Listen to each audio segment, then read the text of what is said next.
I'm going back up in the lake, so fit the butt, you know. I could go right.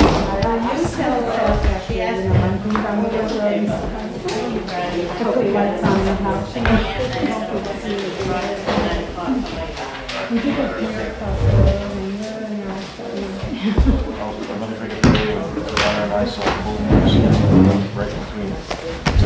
right between your house and the house next to you. Oh. And the house, and then right into the fans field.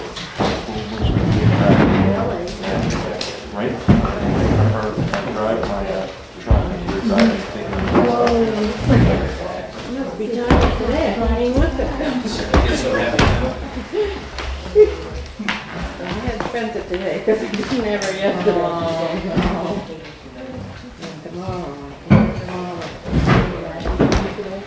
Not really. She was not a good thing of mine today. So finally I wrapped her up in a blanket. Better wrapped her up in a blanket, put her on in, and we went in a recliner and we both go to sleep. She likes to be wrapped. Yep.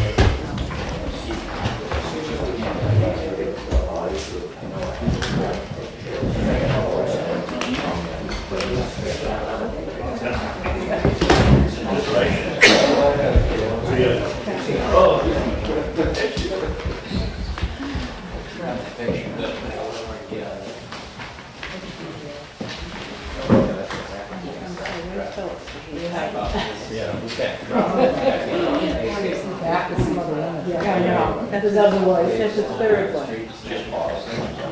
Eileen says, no, on the second. Yeah. Okay. Yep. Join us. To the flag of the United States of America and to the republic for which it stands, one nation, under God, indivisible, with liberty and justice for all. Thank you for coming to this evening's meeting. First on the agenda is William Lambert with New Hampshire DOT to talk about sidewalks and crossings. Good evening. Thank you. Again, my name is Bill Lambert, state traffic engineer. Is it okay if I speak from here? Sure. Got a picture of the wall over here. The agenda says sidewalks and crosswalks, but I think the chief also asked me to speak. We reviewed some speed limits in town. The chief had asked me to speak about that. So that's primarily what I like to talk about, and then crosswalks and sidewalks kind of go hand in hand with the result of that. And just briefly, the reason that we wanted to come to you with talk about speed limits is I met with the chief earlier this year, and he's had a wish list item or a to-do item list that's been on the agenda for his department since before he was chief, looking at speed limits in 153 and through the town of Wakefield. And he asked me to review it with him. Just for your observation, the Department of Transportation recently changed the way that we look at speed limits or who's responsible for them, where prior to last fall, the speed limits were determined by the district engineers in each region. So we'd have 6, and when determined by 7 different people determining the speed limits. Last fall, they reassigned that to me as a state traffic engineer. So kind of that transition between chiefs and from the district engineers to the state traffic engineer kind of got lost in the shuffle. So we started evaluating that. So we did review that. We came up with some recommendations. Before I had any of my sign crews change signs on the road, we wanted to review those with you to make sure that the town concurred, because the last thing I want to have happen is to have somebody in my staff put up a sign and then somebody come by locally and say, what the heck are you doing? We didn't know anything about this. So while the commissioner has that authority, it's certainly a lot easier to do if we can get local support for it. I wanted to discuss how speed limits are determined, just so everybody has an understanding of what we look into. And I also wanted to talk about some of the items that are affected by the posted speed limit on the road. Things like the length of passing zones, the types of curb signs we use, and whether crosswalks can be approved or not. So that being said, I wanted to talk briefly about how speed limits are set. And I can go for a day about with this, but people's eyes start rolling back in their head and they get a little sweaty and they fall asleep. So I wanted to keep it as brief as possible. Certainly, if there's any questions, don't hesitate to ask. The speed limits start with the New Hampshire General Court. So the state legislature determines RSA 265-60 what the basic speed law is on state roads and pretty much for all roads. And the basic speed law says, in essence, that in a business district it's 30 miles an hour, a business district or urban residence district. In a rural residence district it's 35. On interstate highways and other multi-lane divided highways it's 65, and everywhere else it's 55. So those are the 4 speed limits that we have in state statute. I think it also includes things about how fast you go through toll booths and schools on speed limits, but essentially if the speed limit is something other than 30, 35, 55, or 65, then it's something that was determined by the commissioner of DOT under another statute, 265-62, which authorizes the commissioner, spells out the way to establish state speed zones. So if you get something other than those other 4 numbers that are in statute, that's a state speed zone determined by the commissioner and delegated to me. Also in that statute, 265-62, it's important to note that it's required by law that state speed zones are based on an engineering and traffic investigation. So it's not like the commissioner can just arbitrarily say, I want this road to be 40 and that road to be 45. It has to be based on some engineering evaluation. And as of about 2009, federal highway mandated that speed zones shall be supported by a speed study. But before that, there wasn't really a definition of what an engineering and traffic investigation was, but now there is. So the engineering and traffic investigation there's several parts to that, but by far the most important part of the engineering and traffic investigation is the speed study. In essence, the state speed law is that drivers can't operate in a way that's greater than what is reasonable and prudent for conditions. And that's an important concept because just because a sign on the highway says 45 doesn't necessarily mean that that's what the speed limit is. The chief could pull somebody over at 35 in a 55 zone if it was in the middle of a snowstorm and they were driving too fast for the conditions present. So in essence, if this speed zone, the speed limits aren't set at something that's reasonable and prudent and justified by an engineering study, a lot of people have taken that information to court and judges have thrown out tickets because the speed limits are arbitrarily low. So what we look at when we do the speed study is we collect the values for free-flowing traffic through a corridor, and we determine a couple values. One is what's the average speed of traffic on that road, and what's the 85th percentile. So that number of value that includes 85% of the people that are driving on the road. And that's typically what we use to determine the speed limit because it's generally accepted as that's the value that's reasonable, that of people that are reasonable and prudent when driving on a road. So if you can assume that 85% of the people are driving in a manner that's appropriate for the road, then law enforcement can focus their attention on the 15% that exceed that value. So the 85th percentile is by far the most important thing that we consider when determining a state speed zone. Other factors that are considered are obviously the alignment and the grade of the highway and traffic volumes and things like that, as well as crash history and other factors. But by far the most important aspect of determining a state speed zone is the speed study. Any questions on that? It's usually when people start nodding off when I'm talking. It can get very involved. Yes, did I have a question? Okay. And it's important to note that speed zones and speed limits throughout the state are treated as a system. It's not 153 in Wakefield. It's how drivers see speed zones, speed limits as they drive throughout the state. So it's important that we are consistent and have credible speed limits so that when somebody sees 35, 45, or 55, that is a value that's credible for that particular road. I think historically, years past, I can say in all honesty that before we had some of the tools that we have at our disposal now for curve warnings, if we had a section of road where people were going off the road more frequently than in other places than should be expected, the first reaction was to lower the speed limit. In reality, that doesn't necessarily lower the speed of traffic. It just changes the number on the black and white sign, unless there's blue lights there that are really enforcing it. Since about 1978, we've had a lot more of the yellow and black warning signs that we use for curves, and those tend to be more effective at slowing people down for that particular situation than a speed limit. So we've been doing more of that. It's important to note that the speed limit is treated as a system, so that you have credible speed limits throughout the state, so that people tend to respect the number that's on the sign when they're driving.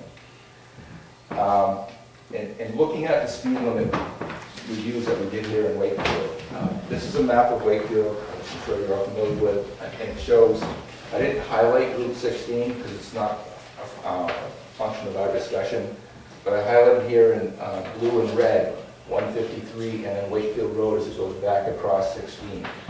The red section right here in the middle of town, from just north of Randall's Road to north of High Street, that's the section that's currently 30 miles an hour today. It's a very short section, 30 miles an hour. Again, that's a pretty high standard. That's for a business district. Everything below that, everything south of that is 35, and everything north of that is also 35. So initially when the predecessor had talked about speed, changing some speed zones, Mark Morrill at the time had asked for some speed studies. And we took 2 speed studies south of Wakefield Road and 153 intersection up here to the north. The first one was in the 35 mile an hour zone between the 30 and that split where 153 bears off to the east, northeast. And the second one was south of the village on the section that's 35 miles an hour. I'll go into the data of what we got for results of those later. But when Ken and I started talking earlier this year, and we had other discussions about what we wanted to at least evaluate the speed limits, we did 4 additional studies. We did one over here on Wakefield Road in the historic village. That was the area that Ken was most concerned with. We did another study north of the split where 153 takes off, right near where the old stone cemetery is. And then I did 2 other spot studies to the north, one up here north of Main Route 110, and the other right near the state line. And then the results of that, the data, I think is pretty interesting as far as what we collected. One of the things that Ken and I talked about was that he felt it was difficult to enforce the speed limits in at least this section of the 35 mile an hour zone to the south, and in parts of the section to the north, because traffic was going pretty comfortably at 45 to 50 miles an hour, and if he was pulling somebody over that was 55 or 60 even, that was a pretty big difference from what the posted speed was, and he felt like it was hard to enforce that because they were only doing 5 or 10 miles an hour more than everybody else, but they were getting pinched for somebody for something much greater than that. And certainly correct me if I'm wrong, but that's the impression that we had. So when we did the speed studies in these 2 locations, the one just north of the existing 30 mile an hour zone, and just south of it, just south of Level Lake, going back towards 16. We collected data for a couple of days and at those instances in the end of November in 2011. And what we look at is 3 different things. We look at the average speed of traffic, we look at the 85th percentile, we also look at the 10 mile an hour pace. And that's the value. It's a 10 mile an hour band that will stretch across the data that collects the largest number of vehicles that are in that data set. So the 50th, or the average speed in this section to the south down here, northbound and southbound, was 41 miles an hour. The 85th percentile, again, which is what we like to use for the speed limit, was 48 miles an hour. That's down in here. And that's consistent with, I think, what Ken had told me based on the enforcement activity that they were doing. The next speed study that we did was in this area to the north, where it's north of the 30 mile an hour zone, but south of the 153 intersection. And again, that was in November 2011. And again, the average speed is 40 miles an hour, so pretty close to what it was to the south, and the 85th percentile is 47.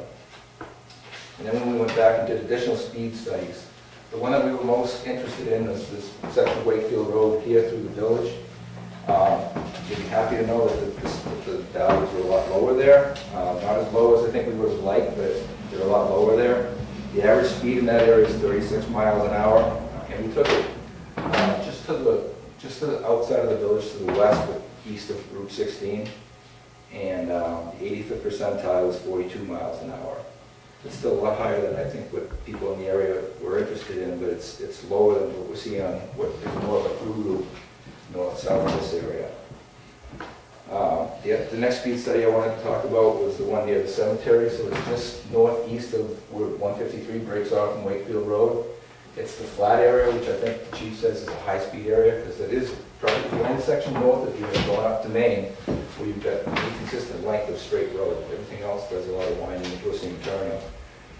So the speeds there, the average speed was 44 miles an hour, and the 85th percentile was 49. That's not much of a surprise. I think that's what we expected to find there. And the other two, like I said, were more spot checks to see what the speed was doing in these more winding sections up here.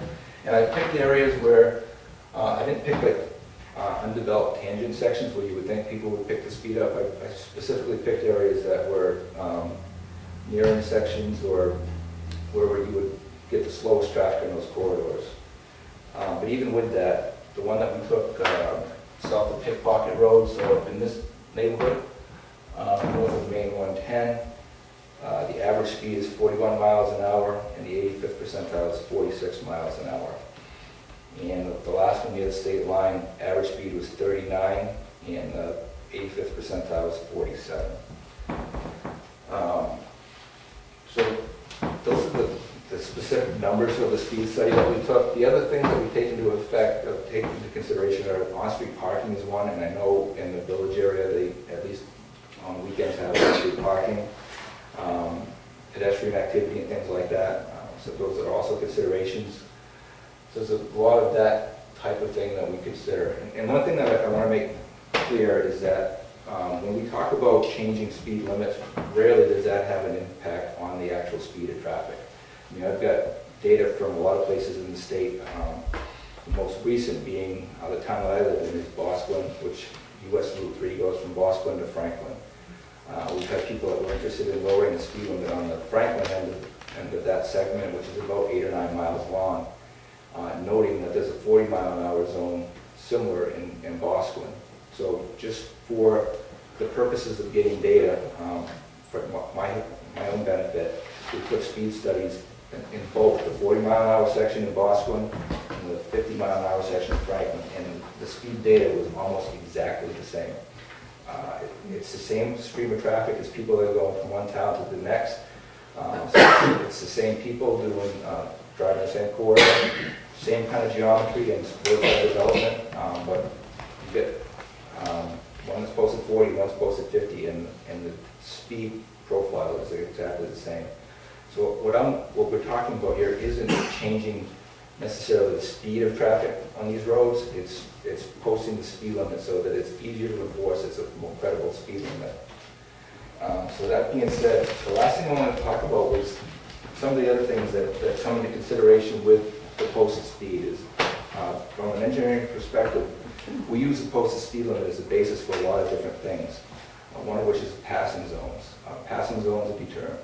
The length of a passing zone is determined based on sight distance, and for higher speed limits, you require more sight distance to make a safe pass.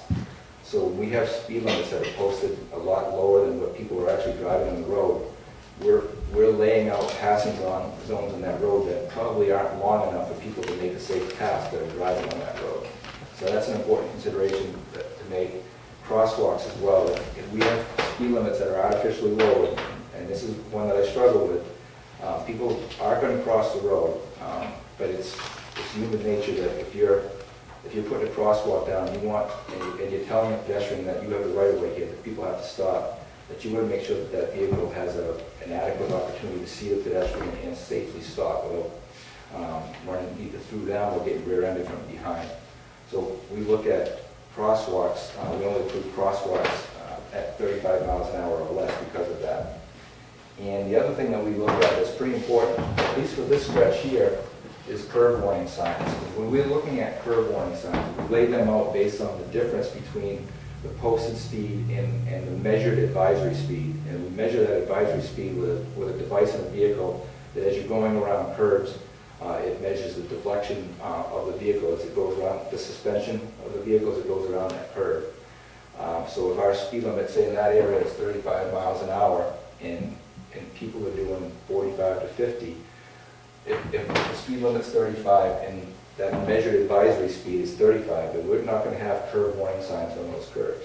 If it's posted 45 or whatever the appropriate value is, and the advisory speed's 35 or less, then you're going to be putting up curve warning signs, which to me are the most effective signs that we have out there. If I took out every yellow sign in the book except the curve warning signs, I'd be happy. And the reason being that if we have signs up there for moose crossings or deer crossings, share the road for bikes, or any of those signs, they're called the occasional hazards.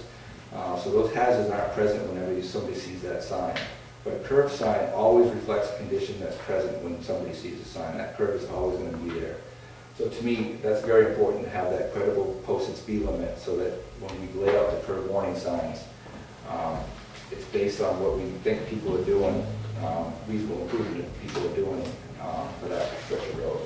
So that being said, after reviewing this in the field with the chief and based on the data that we collected, we think the speed data in this section doesn't necessarily support 30 miles an hour when we took the data, but there's a lot going on here that with the historic village, especially in this area right before you get to 153 and then coming back into the town of Wakefield, that I'd be comfortable with that being posted 30.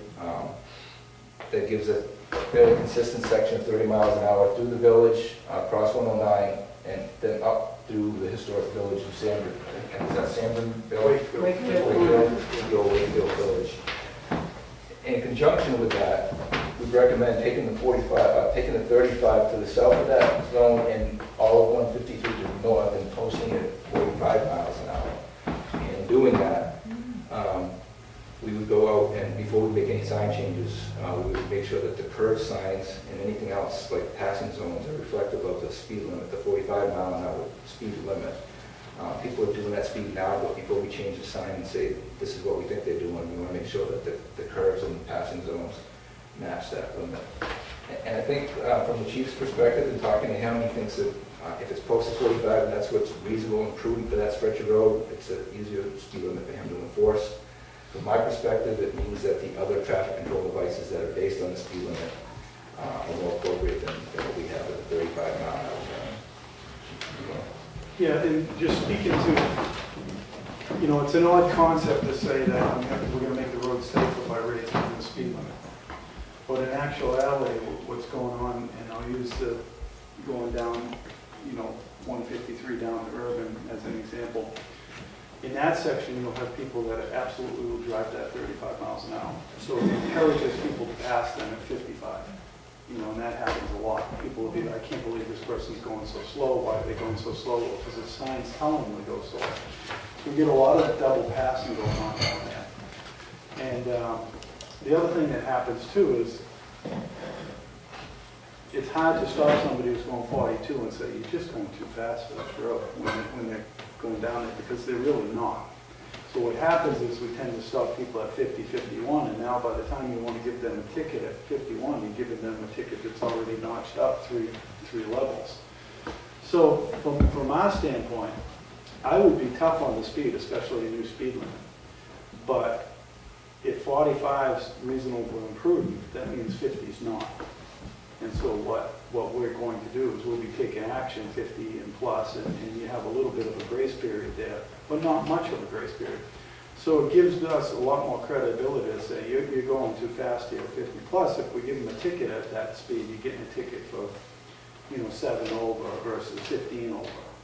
And it's a reasonable ticket. And the officers, believe it or not, with big hearts and whatnot, sometimes they don't want to lay those larger $200 and something tickets on people because they're going just 5 miles an hour over what really everybody else is doing. So what you will probably see if we raise the speed limits is I'll probably give more tickets. Certainly we'll make more stops, at least in the initial time to make sure people understand that 45 means 45. It doesn't mean, 55 plus.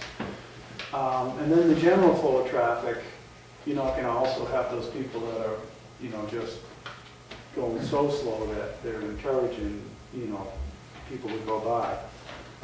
So we've put a lot of thought into that, and I think enforcement-wise, I can actually keep the overall traffic slower with a more reasonable speed limit.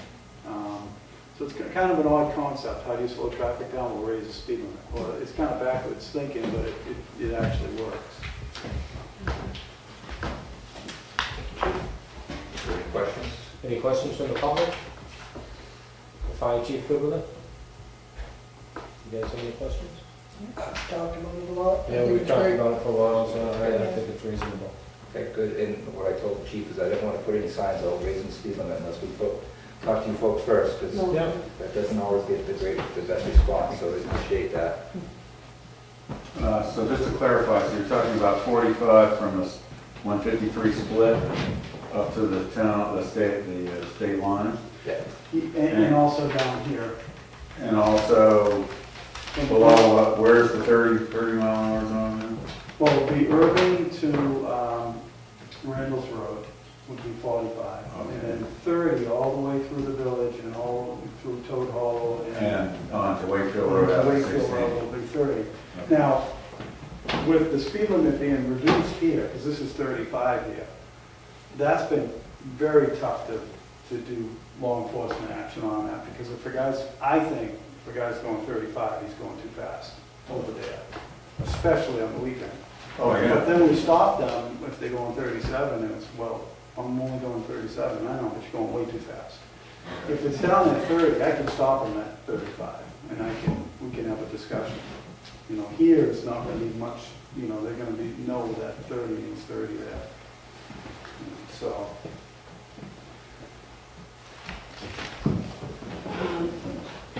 We're going to talk separately about the crosswalk and how does that affect the speed as you're approaching it?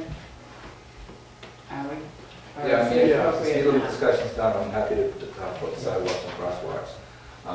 And I think we talked about crosswalks by the church up in this area on Wakefield Road, and things that we consider for sidewalks, crosswalks are sight distance primarily. We want to make sure that a motorist coming up to the crosswalk will be able to see a pedestrian ready to pass.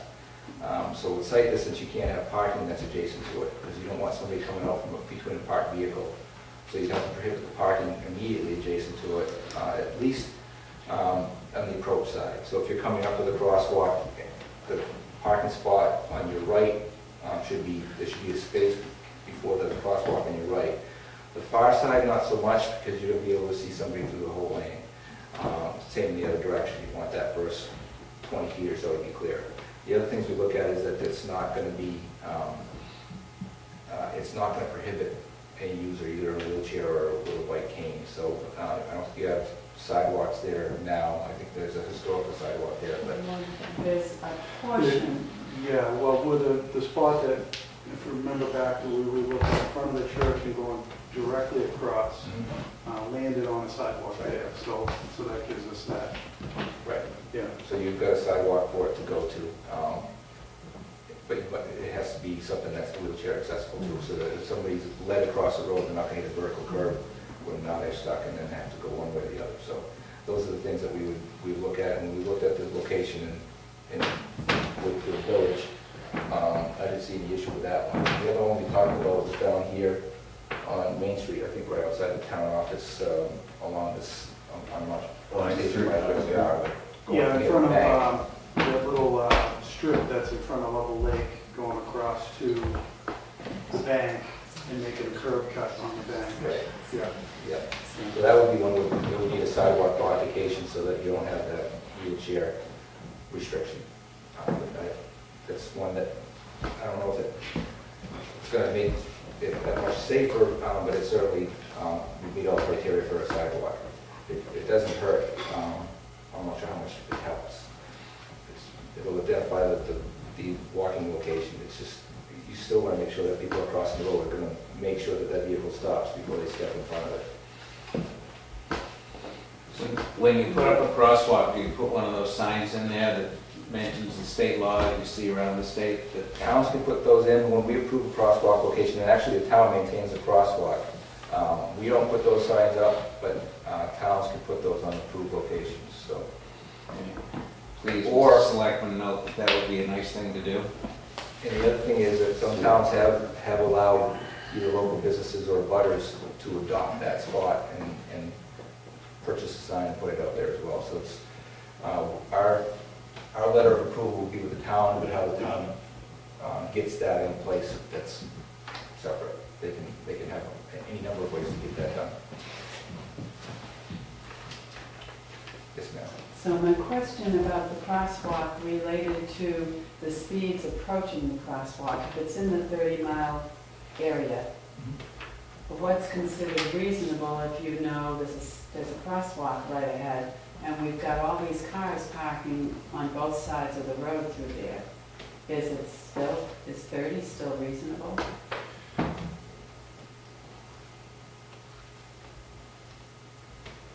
In that section, you know, that's, in that heavy use section, that's Sunday that you're talking about. Well, all weekend, It's even really- right now, the cars are parked all the way up to my house. Right, well, yeah, and it's sporadic, you go times there's absolutely nothing there. So when you're talking about the speed limit, generally the speed limit is set for optimal conditions. So, for instance, if we're talking about, not to deflect it, but if we're talking about Route 16, and you get up every day, all summer, Route 16, and drive to work, and you drive 55. Well, that's deemed reasonable because that's optimal condition. And then January, you slide off the road because you were going 55, and you say, well, what happened? Well, you were driving the speed limit, but that's not the optimal condition. So when this section gets crowded, you naturally have to slow down. So like we were talking about earlier, you could get a speeding ticket for going 35 and 55 if it's an ice storm. And we've done that many times before. It makes people happy. But that's very rare. So when if you're squeezing through and now it's a one-lane road, well, that's a different situation. So you naturally, it's not optimal conditions then. So you can't post the speed limit to the lowest condition of the road. You have to post it to the regular condition of the road. Okay. And so then enforcement knows the trouble times, and we go out and look at, but we have to at least start from 30 and slow them down, not from 35 and try to slow them down. You know, so it helps. It helps. So enforcement would be there at times to try to slow them down, so that, because it's very difficult when they're busy, when that section of town is busy. Quite often it's at dusk and later, and there have been some really near misses with pedestrians for the last year or so. I've seen things, and the children that are in that area now, it's really concerning. The other thing that happens there too, and the neighbor will have to get used to it a little bit too, is that when that street fills up, everybody comes down the middle of the street. Yeah. And if we could get some, I won't say sidewalks, but at least some off-street walking and then cross at the sidewalk, that's going to help make it a lot safer there too. But each piece is a step. You know, first we'll start with the speed limit, then we'll start with the crosswalk, and then we've got to make it so that eventually you can walk instead of in the street down the side of the cars, and then cross in one section. All of those things are going to help. But also, when that area gets busy, like there or down in Union or here when we have things, we have to take notice to that and do additional enforcement and slow them down. But again, the speed limit's set for the optimal condition. It can't be set for the worst condition. So 30 will be a big help to us, you know. If he was to build these things, like the church or the inn across the street in today's world, the rule would be that they would have to have adequate parking to supply the amount of people that go in that building. And they're grandfathered to park on the side of that street. So whose fault is that? I mean, you know what I'm saying? That they should, I would think that the church, and not that they can, I'm not saying, but there should be some kind of more parking for them because they only got 5 spaces, and they got 438 cars up there right now, you know? So, in today's world, if you was to build that church, they wouldn't be able to have that unless they could provide adequate parking. And I don't necessarily want to belabor it, but as a church-going person, I get a lot of people that bring up the churches as a, you need to put a crosswalk in because it's unsafe and people are at risk. But my experience is that when you got the cars parked on both sides of the road and everybody's going to the same service, they all get out at the same time and go back to their car, that's probably the safest time of it because everybody's aware of something going on. The ones that scare me, if we put a crosswalk in that area, is the one that's walking their dog late at night when there's nothing going on and traffic's going a little faster and they're not watching for people. So those, to me, that's the more dangerous time. When everything's going on, and I know it seems like it's like something bad's going to happen, but if you're on the Rye or Hampton Beach on a warm sunny day in August, everybody thinks that they're very dangerous places, but people are walking across the middle of the road, they're walking through the middle of the road, they carry in all their stuff, and there's no pedestrian crashes down there. Very few of them over time when you consider the volume of people. So as much as I agree that there's issues when you have those things going on, my experience is that that's the safest time for pedestrians because there's so much going on. Everybody's awareness is heightened. I don't know if that's your experience. A mixed bag. There's been some close calls there. Because what happens with us is that's also a travel route. 16, yeah. So they don't necessarily know they're on it until they're on it. Right. And so that's where we come in and say, we've got to just, on those special occasions, slow everybody down. You know. Well, that's kind of because you come in, most of the people are headed to Route 16 to head down 16 to go to work. They're not thinking that it's actually a village. Right. And you're driving downtown, you know. This is downtown. You go up through there. I don't think that the concept, you don't get it, then you're actually driving through the village. Mm-hmm. And I like the idea of slowing it down by all means, but, you know, it's going to take a little doing. People are going to have to get used to it. You mentioned at the beginning the various state statute speed limits, and I think you had a 55 and a 65 and a 35 and a 30. Is there any 25 speed limits, and what are the criteria for that? The 25-mile-an-hour speed limits are by statute allowed on town roads, so municipalities can go as low as 25 on town roads.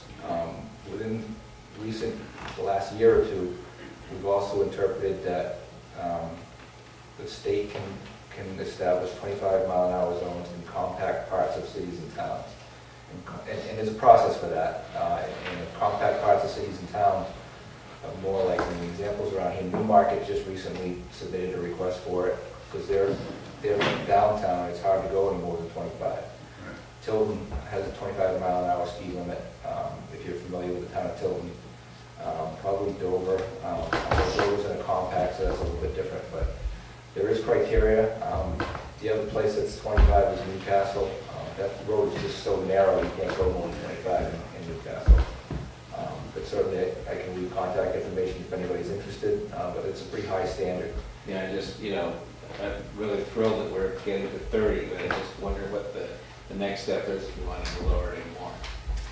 I think first, the speed study here doesn't necessarily justify the 30. I mean, I'm working with the chief and giving him this 30 to focus attention on the village, knowing that we're going to go to a more reasonable speed limit north and south. But I think it's up to him to kind of drive the speed of traffic down, and then it would be worth having that discussion. Because right now, I think we're looking at people that are 85th percentile in the low 40s and average speed in the mid-30s. I think you want to get it 5 or 10 miles an hour less than that before we start having that conversation. I just want to say thank you for doing this. We've been trying to get something like this accomplished since the previous chief was here, and we really appreciate the study and the work you've done, and hopefully this is the right way to go.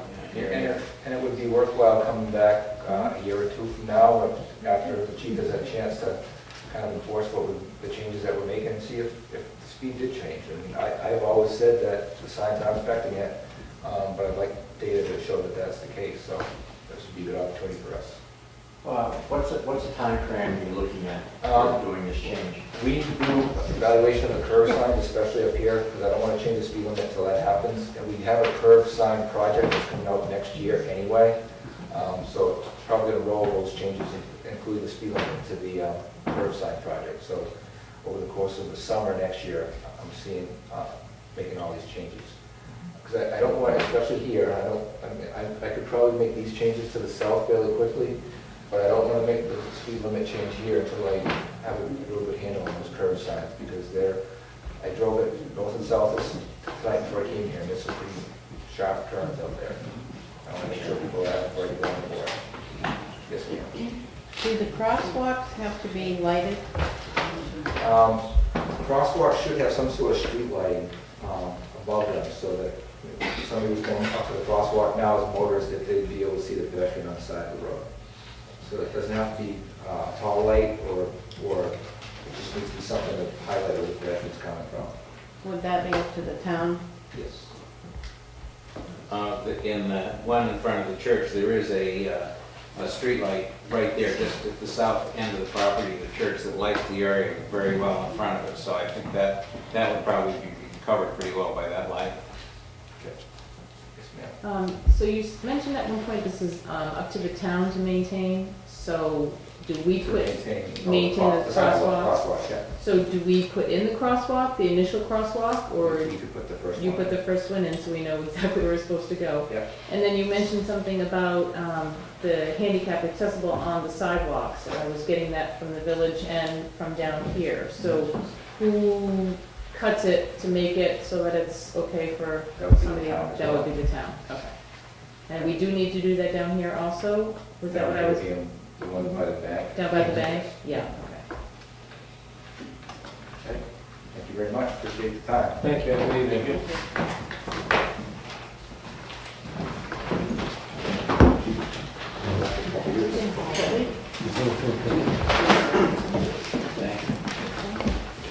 Next is Jim Miller with Clearview.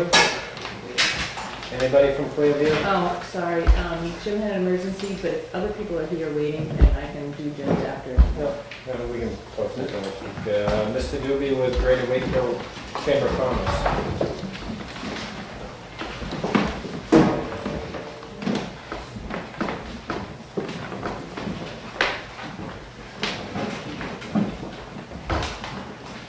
Tom Doobie from the president of the Wakefield Chamber of Commerce, and Mike Seeley, one of our board of directors from K&M Generators here also. What we're looking to do is see if we've always had some information here in town about the chamber. And we're looking to put a scrolling screen up here somewhere in the hall, probably where all the stuff is now, like where the bulletin board is now. We're looking to just have something like to this nature plan, so if somebody's in registering their car, there's a line, they can look at it. It may not be, expanding like that. It's going to be basically business cards and the numbers of all the chamber members. And we hope in the future to have a map on it so they can see where the businesses are also, things like that. So we'd really like to just be able to have this out on the wall out there, and feel as though that somebody could. Just an applicant duty watch. Well, I am a member, yes. But it's a lot of members.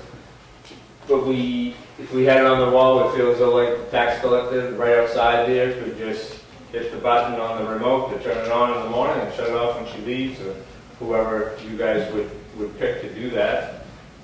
We feel as though it would be a great asset for some of the people that come in that don't know where the businesses are that belong to the chamber. I pick Tom Doobie to turn it on every morning and shut it off every night. If I have to, I can do that. Is that just a SD card or something like that that's not on cable? Or? Right, it's not on cable, it's just right now it's a DVD. So you need a power put in or something? That's all we need to plug it. Yep. You guys will do that? We could do that. One thing I think it'd be a good thing for the businesses, and this is just a sample one. Mm-hmm. We do have, we're checking on it being done professionally, so it'll look a little bit better. But this would help the chain route because it would show the businesses that we're trying to do more for them for the $85 a year. And this is at no cost to them. We're probably not a member. I am. The town. It'd be good to have town information on it too. Hours operation, something like that. I'd hate to see it stuffed over in that corner when nobody's in a seat. You'd have to go specifically to sit and look at it versus waiting on the bench, seeing it scroll. But Yes. it's just so tight there. There's not much room either. But We know you guys are doing some little bit of redesign here in Town Hall. If you could put it into your plans, we'll put it wherever you guys think is best. yeah. I'm good with it. Me too. We just figure a location for it and get together and you guys throw the outlet in. And As long as there's no cartoons on there, I'm okay. Well, I have a feeling kids, we you got guys to. can push the DVD out and put their own DVD in. You never know. No, it's a good idea. It should be high enough that no one should be able to play with it. Oh, we appreciate it. at your own risk. No problem. Awesome. We're all set with that? Thank you, guys. Good job. Appreciate it. Next is the Veterans Transition Housing.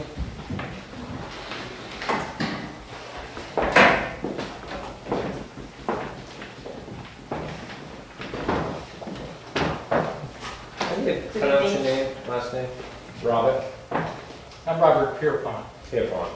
Thank you. Dorothy Solomon, and I thank you for having us and giving us a chance to address the people of Wakefield of this, what I believe is a very important project. I'm also here, Bob will take care of his part, he does a great job on. I just want to take care of some misinformation that I hear has been generated around, and I want to make sure that people understand what this project is about and why we're doing it. In 2012, there were 6,142 veterans living in Carroll County. The total population in the county in 2012 was 47,567 people. Therefore, veterans make up approximately 13% of the population.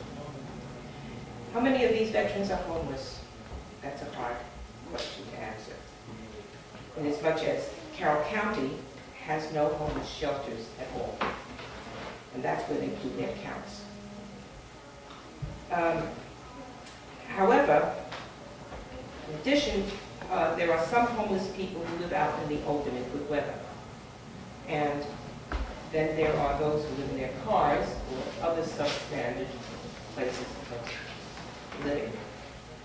By far, most live at the largesse of friends and family for days, or weeks, months, if they're lucky, years.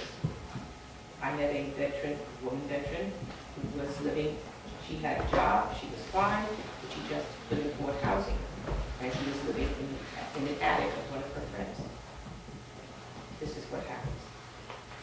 Starting Home Incorporated has been formed to help veterans, homeless veterans of Carroll County find permanent housing and dealing with the problems that made them homeless in the first place. These may have been the loss of housing due to the recession, loss of a job, problems with alcohol, drugs, PTSD, or TBI. We plan to help these veterans assess counseling, job training, and health care while living in a place of safety and comfort. We are ready to take on this serious problem which is not now being addressed. Our plan is to use 2 weeks of the old, unused county nursing home in Ossipee, New Hampshire. And here's where I hear all kinds of misinformation being passed around. The reason we have an old nursing home is because the building could not meet the standards set by the state for a nursing home. That didn't mean the building was condemnable. It just meant they didn't meet the standards for nursing home facilities. We had 2 people living in a 400 square foot room, sharing a bathroom with 2 other people on the other side. This was not going to pass inspection. The hallways were too narrow. It was not going to pass inspection. We needed to do something. But the building itself it needs repair, it needs work, but it is useful and should not be demolished, which is what they were talking about. We propose to renovate the property and have it ready to accommodate 17 veterans in private rooms with offices and common facilities. The renovation is expected to take 6 months once we are underway. And with that, unless you have any questions of me, I will leave it to my friend Bob. Thank you, Dorothy. Before I begin, I'm going to thank Tony for helping me out there. I sent her a copy of our presentation, which I think you all have. Here. Having said that, for you folks here at Wakefield, I have a handout if you'd like to take it with you. It gives you general information about us and our efforts to get this project going. Now, I'll tell you a little bit about me first, and I don't mean to upstage the chief here, but I'm a retired senior chief, petty officer in the United States Navy. So I know you're a chief, but that's, and I respect it. At any rate, I spent 21 years in the military. I was on 7 ships, 4 surface craft and 3 nuclear submarines. My last tour of duty was in Groton, Connecticut as a senior instructor, supervising 300 instructors and something like 1,700 students, getting them technically trained to go out on submarines. When I retired, I went to Electric Boat and spent about 10 years with them. They sent me down to Washington. I was fortunate enough to have something called the GI Bill. A lot of you have heard about that. The GI Bill basically came in after World War II to help some of our veterans coming back obtain a degree and move up in life. And that's what I did. When I retired finally from a company down in Portsmouth, I was a director of the company. And I started out as a senior apprentice. So it worked for me. That doesn't happen today. Today, these kids coming, if I say kids, a lot younger than me, are coming back and don't have the same benefits as I had, or Dorothy's husband, Stan, who was in the Army. We had the GI Bill and we made something of it. We made something of ourselves. I now have a house that's paid for, 2 cars that are paid for.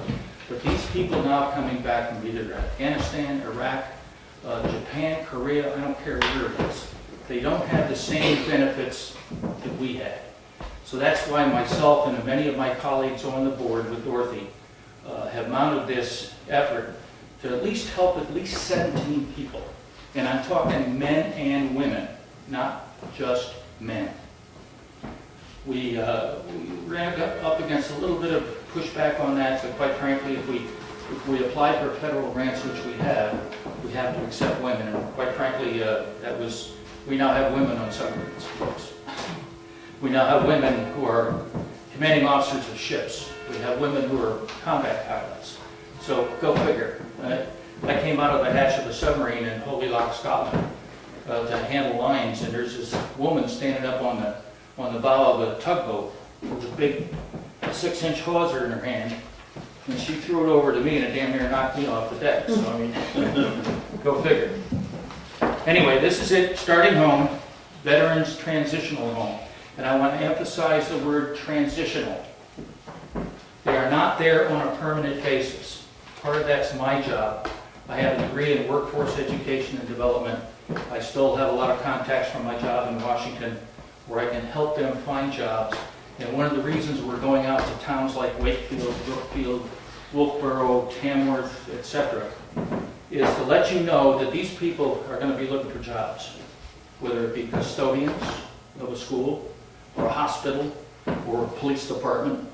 But no matter what it is, I'm going to be going out throughout Carroll County trying to find jobs for these guys, as well as the Navy Yard and up in Maine, and plus Groton, because I used to work for General Dynamics Electric Boat Division. That's where I'm coming from, and fortunately we have good leadership with Dorothy, who's moving us forward. Now the first page, actually page 2, starting home veterans transitional housing, we have a mission statement, and I think you've got a copy of that. Starting home, acting in a professional and physically sound manner, is committed to providing transitional housing with living quarters and communal facilities to qualified male and female veterans, including but not limited to a continuum of care, support, and guidance in an effort to move residents to permanent housing and becoming positive elements in their community. And the other word you can use is taxpayers. They become taxpayers again. Not that they weren't when they were in service, but being homeless, they're not paying taxes. So it's going to be my job, along with my colleagues, to find them a place to work, build some funds so they can get their own apartment and move out on their own. Okay, the next page, these are some of the bullets that we put down in this presentation. We identified the need to help returning vets that are homeless. I think Dorothy had some figures on that. We had something like 450. Yes, but those figures are not accurate. Yeah, you can't, it's just almost impossible to come up with definitive figures. But these are just figures that probably are so, but yes. So it's difficult to identify them, but quite frankly, if we get something established, build it, what's the expression? Build it and they will come. I think that's the way to look at it. Designed to provide needed temporary housing for returning homeless vets, and I again emphasize temporary. The housing will be reconstructed at the former nursing home in Carroll County Complex Hospital. Dorothy's already talked about that. We are becoming a 501c3. If you're not familiar with what that is, it's a charitable organization, and that's what we will become. We have sent the paperwork to New Hampshire. New Hampshire has approved it. We've also sent it off to the IRS. Now, I don't know how long that's going to take. You let me know how the IRS is going to say, so we'll go from there. But we do have what's called an EIN number, which is an employer, what is it, identification number? So if anybody writes a check out to donate to this home, whether it be for a computer or television or whatever we need, it's a tax deduction off your income tax, if you're so inclined. I personally like that. Okay, but the IRS has it right now and it's pending, the charitable thing. The board of directors have been formulated by all volunteers. We are all volunteers. We don't get paid. Okay, any gasoline money or anything that we do, like presentations, it comes out of our own pocket. The plans to develop have been developed by Tony Fallon, who's the architect out in Stratford. And he's done a beautiful job in setting up a proposed layout of what we're going to do to facilitate these people living in the home. Now, I'm an old Navy guy, so I've been in a lot of barracks, and some of the barracks I've been in have a shared bathroom and shower. Okay, that's what we're going to facilitate here. Having said that, they'll have their own sink in their own room, their own bed. If they want to put their pictures up on the wall, they can do that type of thing. And we will separate, obviously, the men and the women. No ifs, ands, or buts. And I will emphasize to you that I'm a retired chief petty officer. If anybody knows anything about chief petty officers in the Navy, we don't take any crap from anyone, okay? Not even our officers. So we will make sure, and we will develop a plan of, what do you want to call it, rules to live in that housing. Drugs, alcohol are out. If you want to go out and have a drink somewhere, that's fine. But you don't bring alcohol into, or drugs into the facility. And you behave yourself. There's going to be a discipline code, the whole 9 yards. We're not going to mess around with this. I mean, if we have any problems with anybody coming into this home that wants to violate those rules, they're out. They're gone. Okay. Transportation is being planned. Volunteers are possible, and a possible vehicle purchase to get them to find the job. If they have a job interview to go to, we'll have transportation to get them there, unless they have their own. There's a good possibility some may have their own, and they may be living in their cars, as Dorothy had mentioned. So we have that under advisement and under consideration as we move along. The biggest problem we have right now is time constraints when it comes to developing funding. And that's why we're going out to all of the towns throughout Carroll County, not just addressing the selectmen, but the citizens in Carroll County as to what we're trying to do. And believe me, I'm going to make a point of this. This is non-political. It's not Republican, it's not Democrat, it's not independent. It's just that we want to make these kids coming back comfortable and get them back into society again if they haven't got that opportunity already. Okay. Any questions, stop me and I'll be glad to answer them.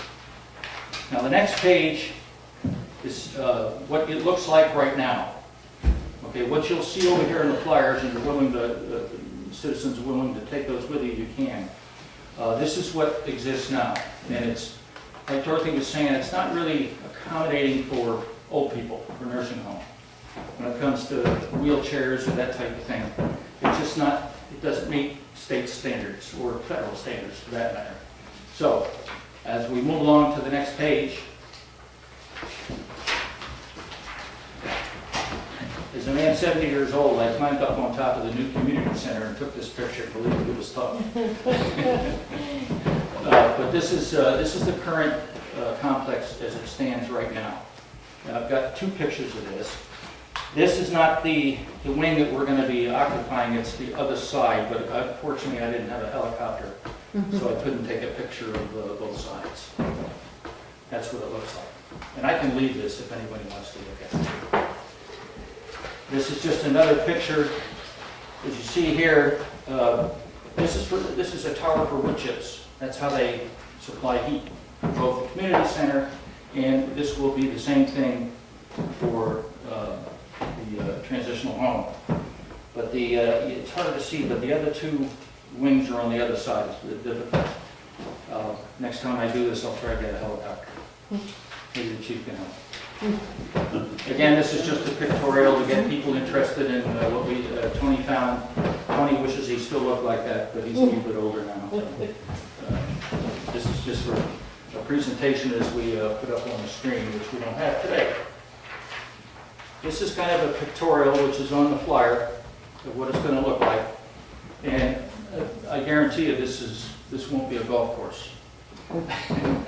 As much as someone might like to, I know the guy that runs the Riverside up here in Ospey, so I'll talk to him about getting him a golf course.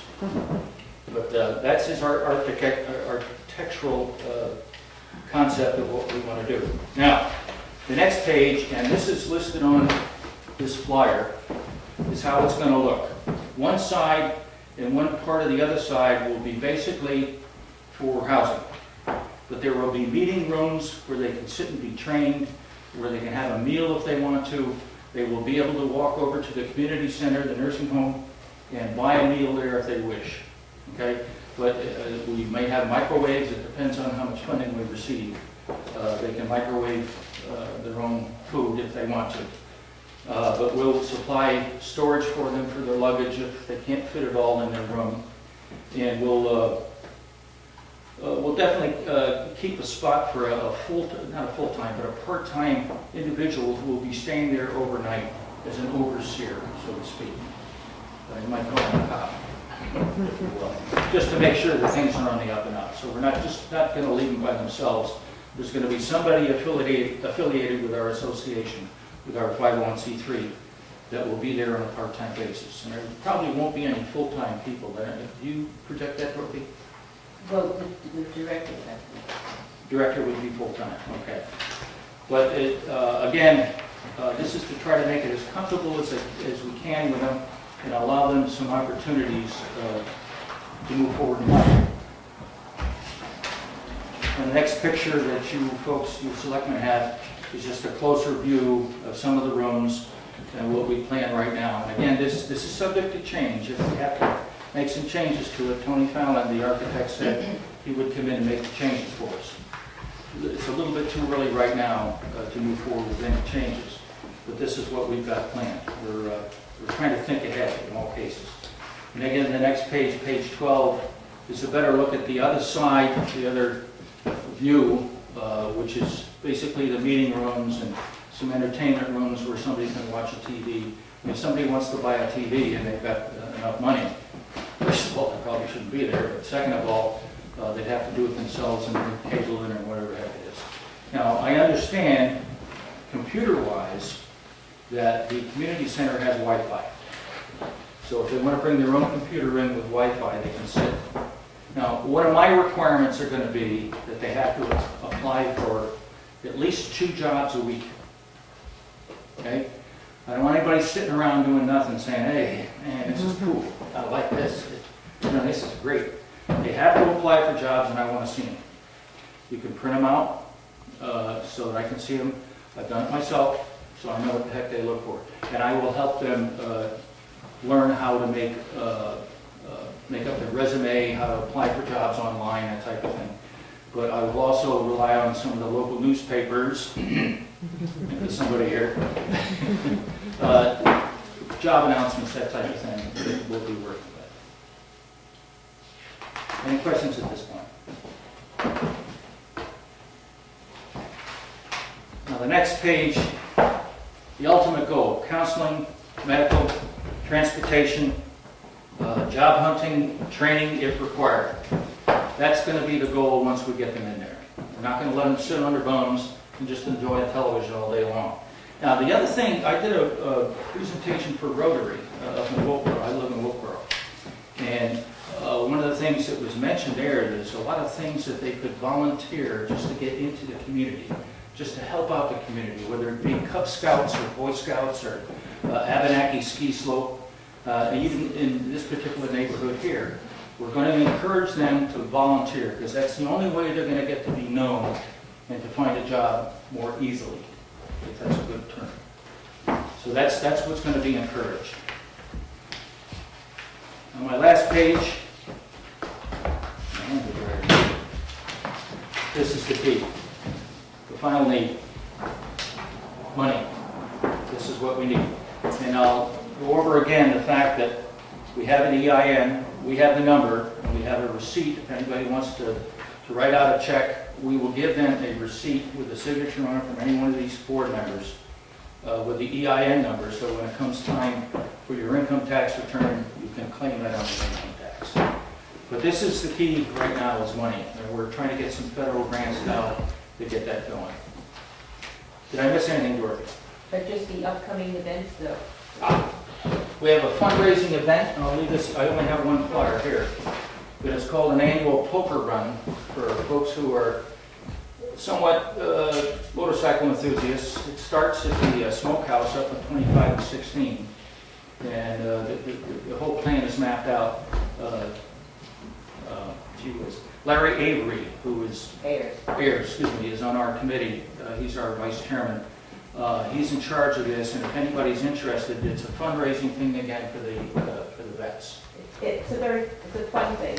Yeah. A $15 entry fee, and you get a card at every stop. So the first playing card you get is at the Smokehouse. Then you get a second one at almost there in Albany. You go across the tank, and there's another stop, and you get a third card.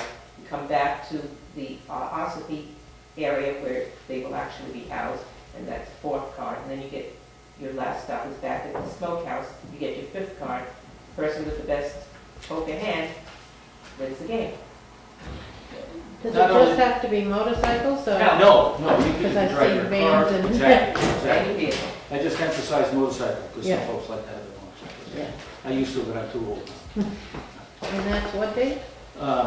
This weekend, 13th this weekend. And there's another, there's a second fundraiser that day in Tamworth at, well actually it's Chicora, at the CAP building, the Tri-County CAP building, or outside.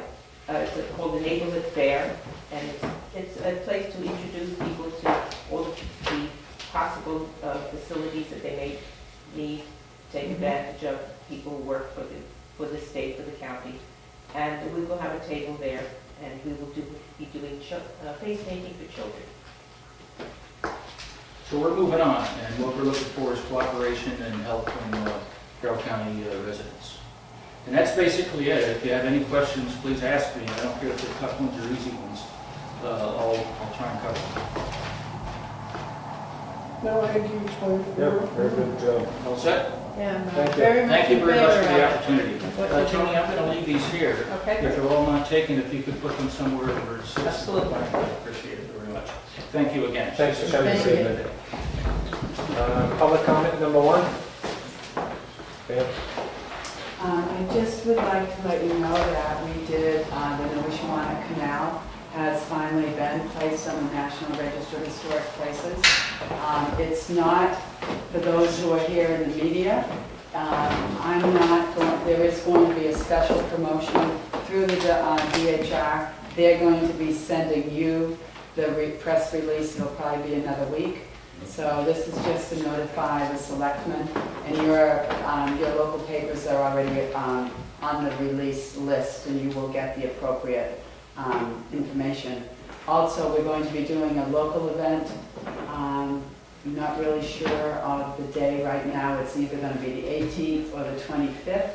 It'll be here at the Town Hall. It'll be a presentation, and that is actually, we changed it from the date we originally talked about, for those of you who have heard about this before, because it was suggested that we take part in New Hampshire History Week, and that's the New Hampshire History Week event, which is kicked off at the State House. So it will be either of those 2 Saturdays, and that'll be confirmed in the next few days.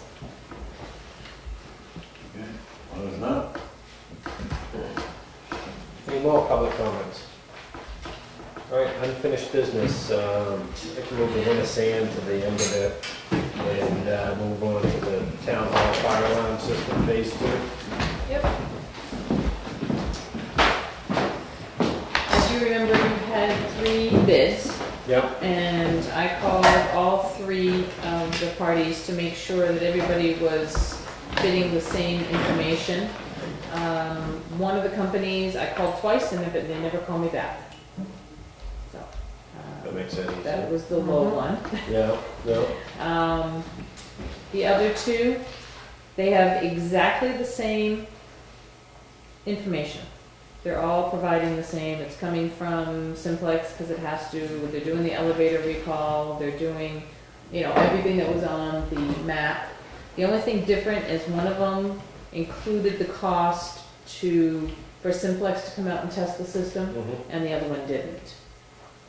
But there's a $10,000 cost between them, and I can't imagine that it would be $10,000 for Simplex. It's roughly around $1,000 for Simplex to come out and do that test. So these are the 2. What was in that budget line? That's coming from Town Hall, Town Hall improvement, and there's 45,000. Well, no, it was a little less than that. It was about 43, 42. That money was also to be used for this floor work that I thought was going to happen this fall, which is probably not going to happen this fall.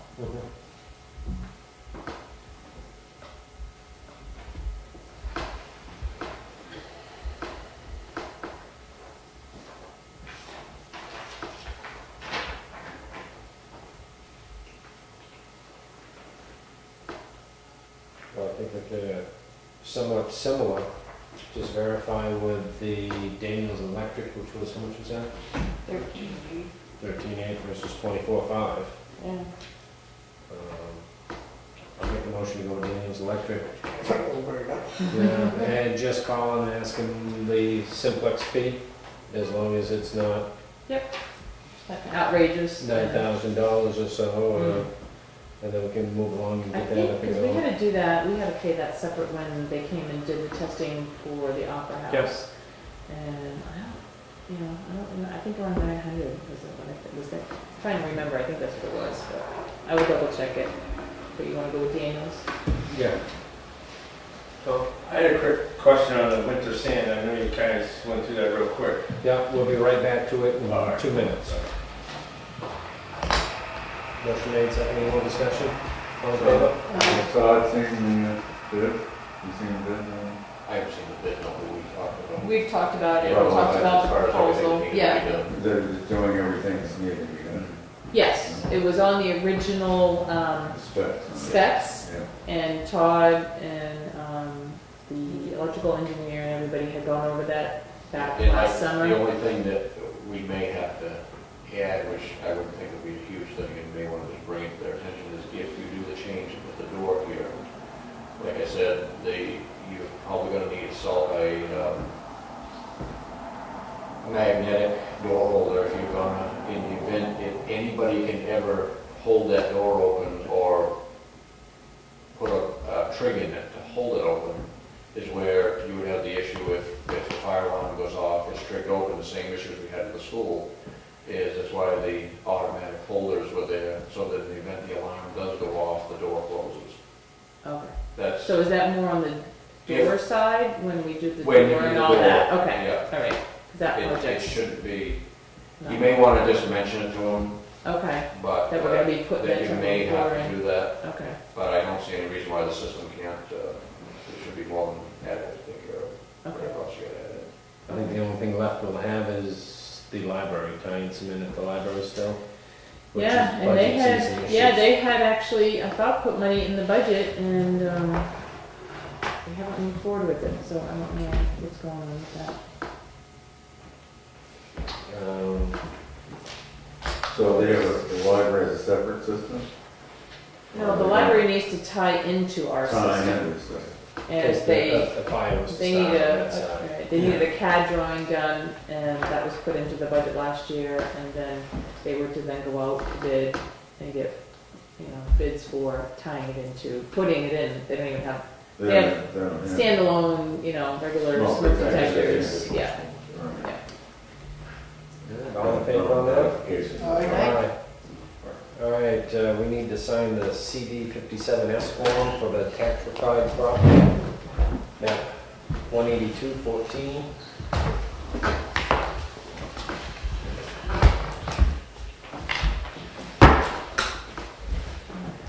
While we're doing that, we'll go back to the winter sand policy.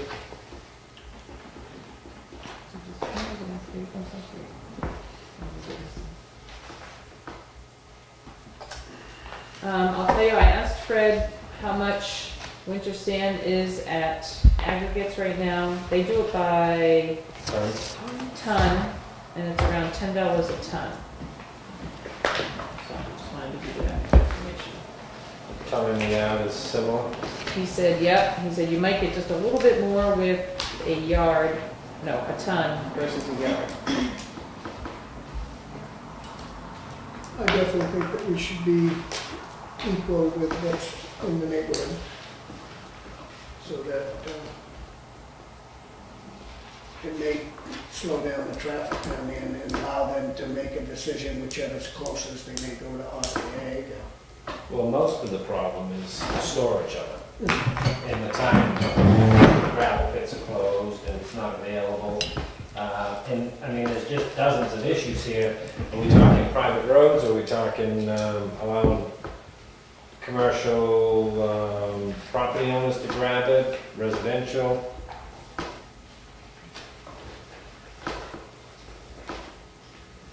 I think you're talking Sanders, not. Yeah, are we talking Sanders, are we talking dump trucks, are we talking the back of people's pickups?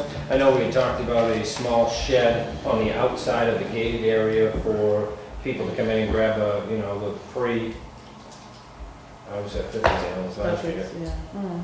Yeah, Fred's getting ready, he's gonna build that. He's saving the wood from the salt shed that they're taking down to build some of those, hopefully to be ready this year. Yeah.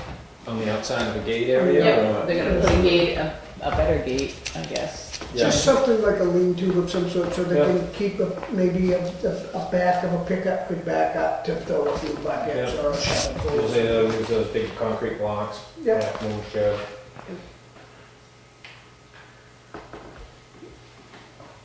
Mr. Doobie, what was your thoughts? My thoughts were having some sand in East Wakefield for all the residents up there, especially a lot of the private roads up there. Versus us coming down to 10 miles. We wouldn't be able to 10 stock. miles down here. We wouldn't be able to stock sand up there for private roads. We'd have to have a loader and a whole separate facility. I mean, I wouldn't be opposed to a small thing for the residents to come in and grab a small amount, but that's probably not what you're thinking. Where would we have it? Do we own anything up there that we would be able to? Todd's got a great spot up there on 53 that maybe state might be able to use some sand up that way a little closer too, because they go a long way out of their shed. The sand all the way up 153. We were just throwing, a lot of us in East Wakefield have been throwing around some ideas. I know I've supplied sand for all the Bella 8 miles of Bella Lake roads, and I've got in trouble because it took sand out of a gravel pit. It's not really a gravel pit, so you know, so we get squeezed all the time for how much it costs, and we get squeezed all the time from all the residents up there on the lakes that, you know, got to go a long way to get sand. So we have it in budgets, and a lot of the roads don't have budgets for sand, and it just keeps coming harder and harder to get it down here. And it just seems like it would make sense if we could have some kind of small spot up there to do it. Would that small spot be okay right there on 153 beyond the convenience stores on the right? That would be fine, and there's some sand right there too, sure. As long as that we don't have a problem with you taking it away, as the town would. Yeah, there's no gravel permit for that sand pit. And I don't plan on getting one. No, I would never bother with you taking as much sand as you wanted for them things like that. That's just fine with me. Because Tom has a sand pit, well, it's called an old sand pit area up there that is a great spot to have it, which has sand there. But due to our rules and regulations, he's not allowed to use that sand or remove it. Is there a minimum yardage you can move a year? 2,000 yards. Yeah. Well, you're not using 2,000 yards a year, right? Right? You move it on the land. Yeah. I think that's 2,000 yards to remove it. Is that how that works? I don't think so. I know that Fred has talked about this too. He's talked about it a couple times with me, that he would like this town to purchase a pit. Piece of property. Piece of to property, build to have a pit, to actually have sand Oh, it's for available sale. up there. We also have one up there also, and we've used it, you know, also and taken out, and it's. You gotta screen the sand, you gotta screen the sand, there's a lot to it. Yeah, there is. Yeah, I don't think we want to be in the gravel business or the sand business, by no means, but it might get sand cheaper if we're hauling from Ospey, you know, hauling half of it or a quarter of it up there to the East Wakefield. I'd be willing to bet there's some, you know, we as some contractors up in that area that take care of some roads to get a loader there that could load during storms. I know it's a police thing and it's hard to make sure no one's stealing the town's sand, I understand that. But maybe there's things we can do to stop that, whether it be gated, only one person has a key or whatever it may be. Well, it's gonna have to be for everybody that wants to use it north of the Hayscales. Sure. Or wherever, the timeliness of it, Yeah. which is gonna be an issue. You didn't purchase any from the town last year? You guys didn't do No. any of it?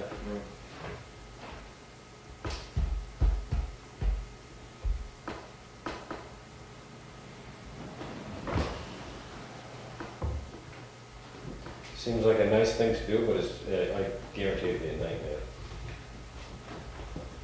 But, and it's building the structure and locating it in this time frame. I think you'd be pushing it to find the money in the budget and construct it, but. I don't see it being something like that we have down here at all. I think there could be something, a pile of sand could be there that's topped.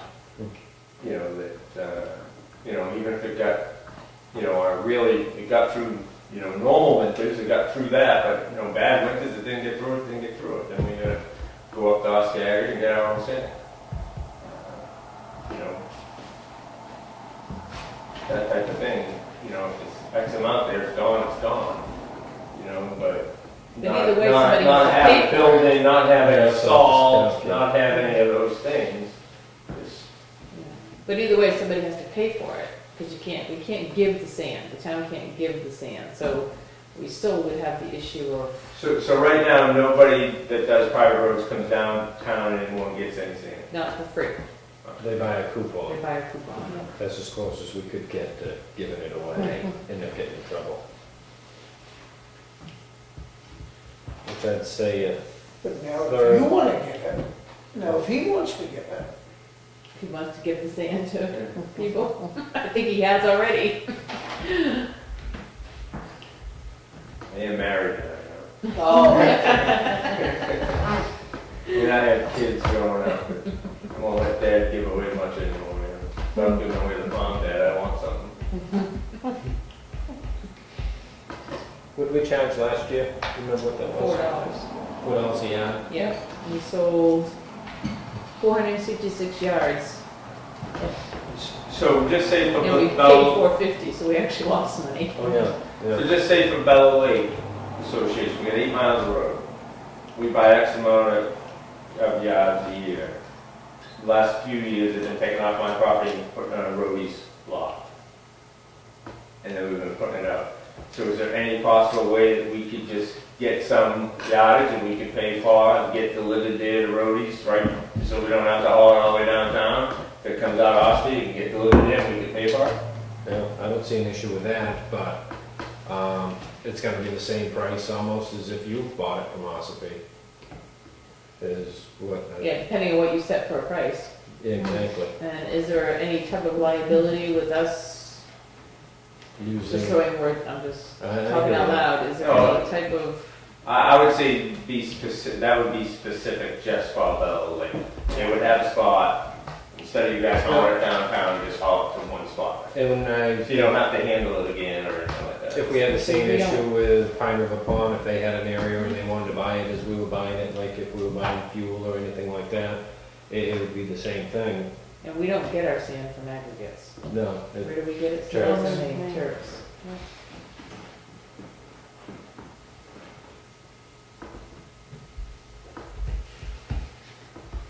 How many? And does the town pick it up? Yes. Yeah. So it's not like Turk's price includes delivery and they could drop it off somewhere else. Right.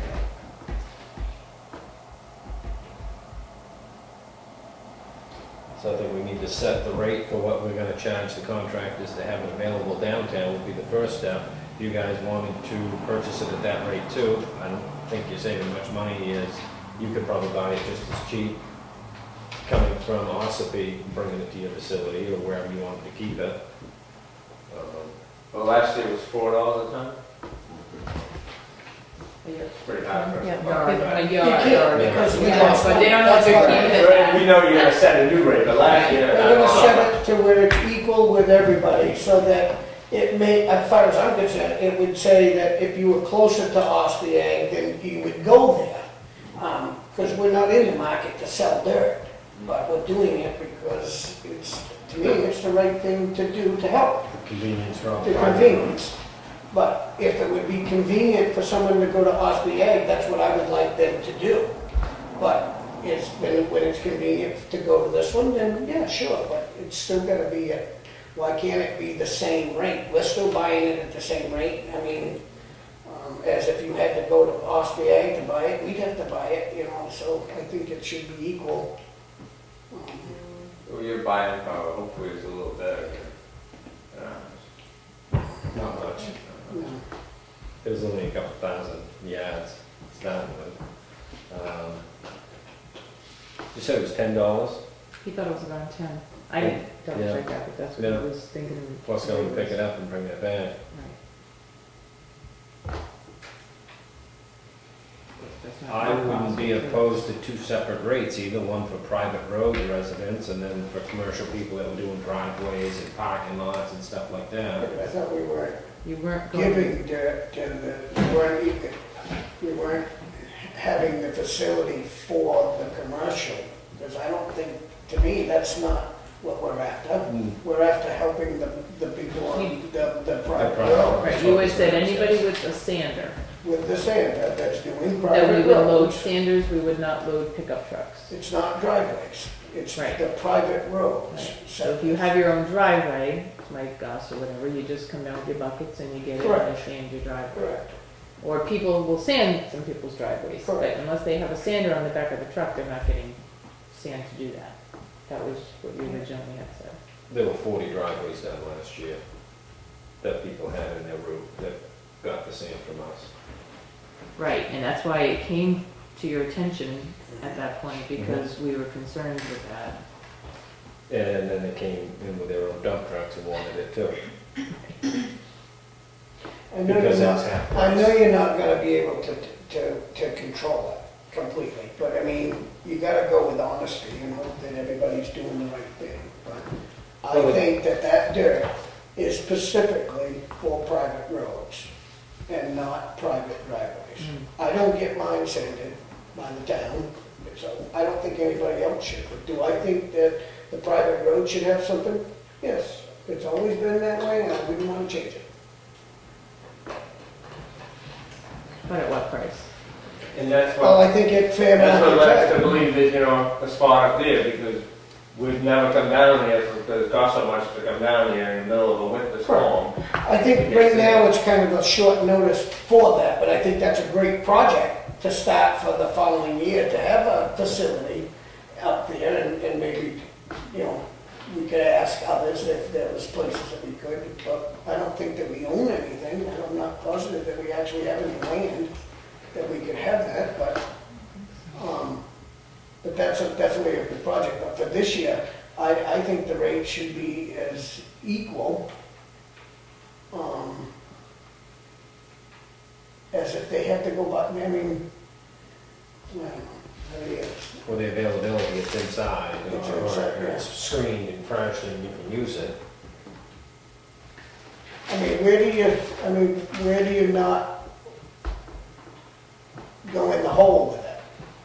Why should, I mean, Well, we pay $450. And then we send the truck to go get it. Right. And then it costs us to go get it, exactly. The And then we trucking have to load costs. it into the truck Right, for it to go. right. so $10 isn't what it costs. That's not what it costs us. Is what it costs to To go go to the get aggregates. And Right. that's probably washed, coarse sand up there, $10, I would think. Yeah, he didn't use Oh, all right, so, yeah, okay, so then we're more into the $6 range. No, by the time you send a truck to go get it. then Correct. I don't think that's too high. That's still almost half less than what you'd have to pay to go somewhere else to get it. So that to me is if I was pushing, you know, buying in, that would be fair. I mean, So that's just having it available in January, 100%. you know? If you go to the Osby, you can get big chunks of loaded in your sander, I would imagine. Versus something that's been screened, fluffy and ready to go, not frozen. But I think there's still multiple.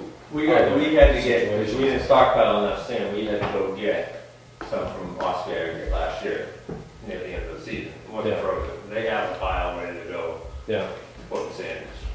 but if it's the day after a snowstorm, you're getting snow in your sand, kind of. No, they're moving it. They take the snow off, they get a big pile, ready to go. It's your buying power.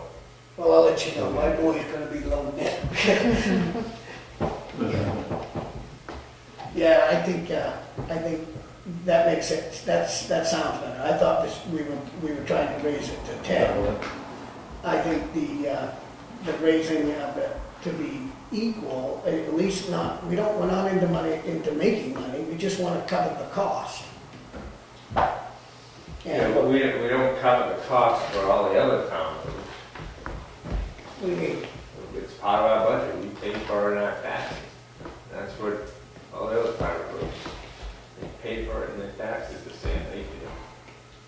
But they choose to live on a private road, possibly.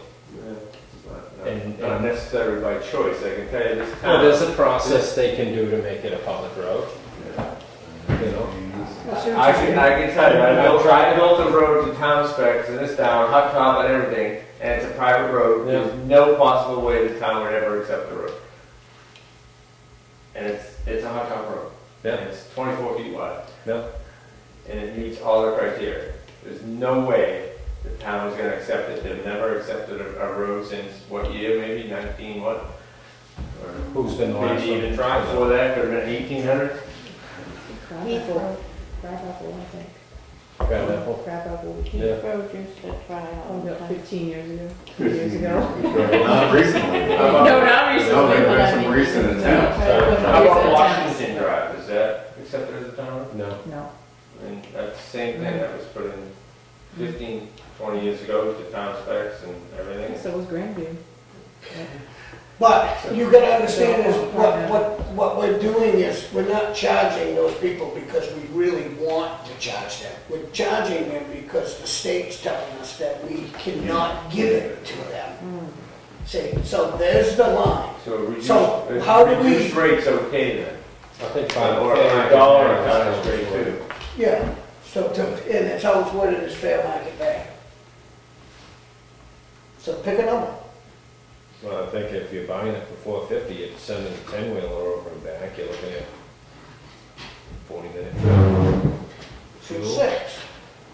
6 is still cheap, but I mean, if you're not trying to make any money, break even, you're in that range. I think you're closer to 8 if you're actually trying to break even with it.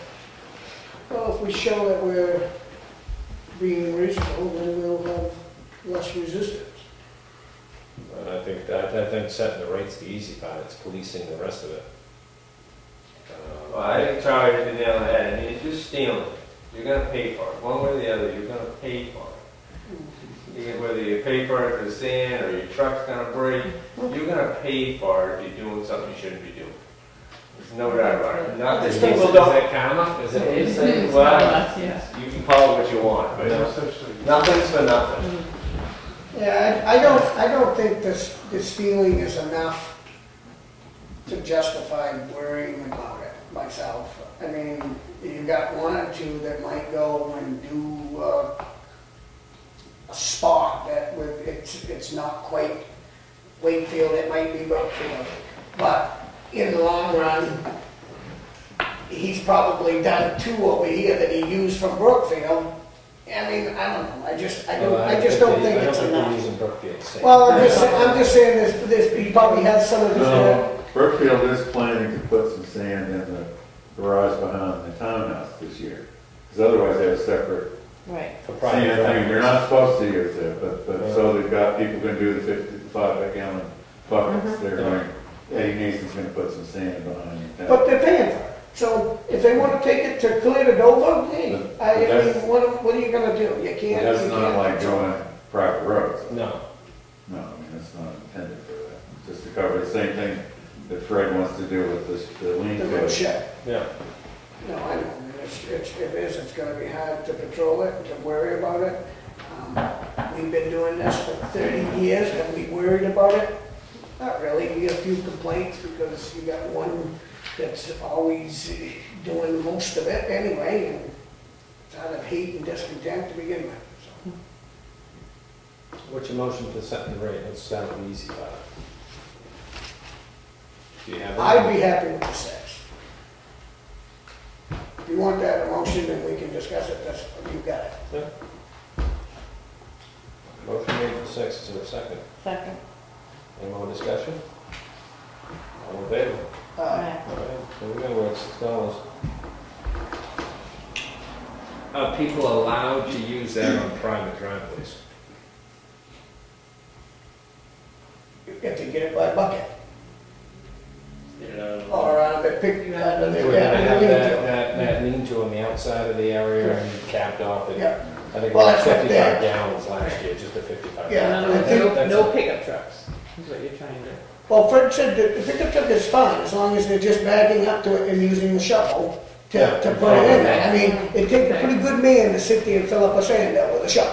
Right. So, I've backed up to the pile and not filled up my sander, but put enough in for our driveway, and just threw it in the back of the sander for our driveway to sand. But if I was filling up the whole thing, I was doing 10 driveways, or 5 driveways, or driveways for other people. It's worth the $10. it's worth to go buy it, 100%, you should get it back, so I don't have a problem. I just want clarification for the motion and to be charging people. It's $6 a yard, not a ton? We don't have nothing to weigh, but we got a yard for charge. Okay, so it's $6 a yard. This is just the sand that we're loading into The sanders. the sanders, okay. Anything else gets put in by themselves. Or And private. we're not charging for that. If you put it in yourself with a shovel, you're not getting charged for that, is that right? Correct, on the outside Either lean. pickup truck or Outside, bucket outside So the that's $6 a yard loaded. loaded, thank you. There we go. Yep. there's the word you're looking for. Yeah. And that's for private roads. Right, Correct. after they come in and get their tickets. Their coupons. Yeah. Coupons. I think the So if coupon you're thing doing works out a too, because it driveway- keeps you Right. knowing Well, where those the are the- police is headed. Right. You got at least a general honesty about them coming in. Whether they're taking it to their, I think that's out of your control, but at least you got an idea which direction it's supposed to be headed. Exactly. You know, I mean, you want to do as much as you can for the private roads without getting in trouble. So the people that have commercial driveways, they do need to go find another place to get their sand. 100%. If you want to do your own driveway, you just back up to the shed and grab Grab what you as need. much you can. Once Fred's built. Once Fred's Yeah. built, September, October, November, it's kind of quick. Yeah, we should be able to do it in the next few weeks, so. We're gonna talk about that next, aren't we? Those sands, that's all sands, They're Yeah. all built. Well, They're all built? they're, except the building, they're all set, ready. The building is there, they're ready, waiting to erect it. to erect the Oh, building. well, let me know when it's going up. I will, I planned on it. All right, okay. They look good. So, we've got the policy for private driveways, sands outside, we've got the rate set. So can we throw a monkey wrench in it? Like, is there any way we could get a vulture to haul our own sand and get town to pay $6 a yard that gets them out of aggregate? Say that again? He wants Yeah, I us to missed give him that some too. money. I understand where he's going. Yeah, That he wants us to pay him for the sand that they store. Well, instead of us coming 10 miles down here to get it, if we got it from aggregate and we paid 15 a yard, well, the town pays 6. 15 plus trucking and Whatever, shipping, yeah. and the handling it, and shipping and handling. But you guys don't have to load it, you don't have to touch it. We don't have to pay the $6 either, but I understand. Just trying to help our taxpayers, I think, especially that are on private roads. You know, I don't even want to say it in the public, but these roads, by certain RSAs, are guaranteed can become town roads. Oh, definitely. If they were here before a certain date, they could be town roads right now. All you need is the right All you gotta person do is- living on them. yeah, and all you do what is put it in a is. petition and Yeah, have it Don't be on forget the about the ballot. petition, it's law. If it was here before a certain date, it is a town road. I'd have to check that. Well, But he's not saying that. certainly being like 1900, I mean. I'll never tell. I swear to do it that I won't. But, because it is what it is right now, and I think it works. Yeah. And it is what we have, but I think we have more and more pushback all the time from private roads about services.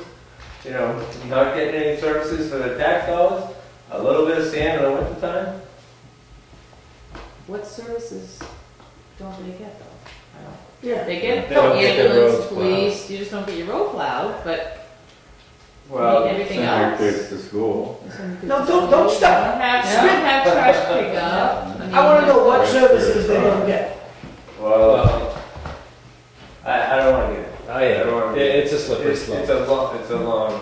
And there's two edges to it. The private roads are all around the lakes, and we gave a ton of money to the lakes associations this year that we didn't give to the people that don't live on the lakes. But the lakes pay the taxes, you know, so. Are we gonna go through life always saying to ourselves, wow, thank God for the lake people? Okay, when I live on a dirt road and nobody thanks me for the $5,000. Well, you should be thanking the lake people too to help keep your taxes down. I do. I thank them every day. But I agree with you, and I would want to help them, but I'm just saying, what about me? I pay $5,000 worth of taxes a year. But, yeah. Well, thank you for your contribution. Yeah, we appreciate it. God bless the world, but I mean, I want to live on the lake if that's all we got to worry about. Us in a community near us that was just wondering where all those people come from in the community, we were all lakes. And once I took a look at this other community, they're all mobile home parks, where we've got lakes, they got mobile home parks, and what a nightmare that community is, and, yeah. No, I'll be the first one to help them, 100%. Because I couldn't, I live by them, I have to have them, everything goes with them. But sometimes I wonder, you know, how much, I mean, they got the beauty of life there. It's our industrial park. Said it many So you're gonna work on a proposal about something in East Wakefield then? Yeah, Yeah, because that's what Charlie was saying, too late to do it this year, but maybe. Well, I'm not sure a facility is the right thing. Or someplace. well, we just need to find a spot to, I don't have a problem putting up a little tiny building, like you said, that little place. It's Well, just, it's providing, like you said, a place, somebody, you know, a loader or this or that, to take care of that. That becomes, you know, some kind of liability or some kind of extra. I know Fred goes north for a lot of sand, just sand. So Yeah. What about a 10-wheeler just so we could do it in one swipe? Yep. I don't think that method's changed, but Yeah. then that was the intention of it. But I would really like to take a look, and instead of buying $5,000-$10,000 worth of sand every year, we buy a lot that has it and we screen it ourselves Correct, and yeah, I think maintain it. that, we've always been trying to do that. I think we tried to do that on the Sparhawk thing, but that didn't pan out so well. You really need the right pit though, and Yeah, the right sand. otherwise it's probably sand. It's pretty tough. It's Mm. tougher than you think. Yeah. Telling you, Turk and Australia, they work hard at making the right sand for the road. Yeah. You gotta buy a good coarse sand, and your pit's not always gonna have just coarse sand on it. Now you gotta go through an area that's got crappy sand to get to the good sand. You're moving dirt. Lot of work. And you got bulldozers up there, then you got all kinds of things. Then you got the state permits and the state reclaiming and all those things. The wetlands rebuild. It's huge. It's huge. I think buying it is not a bad option, that's for sure, versus buying a piece of land. You know, I thought there was a market for it. I worked hard at opening a gravel pit, even at that market. The regulations today are tremendous.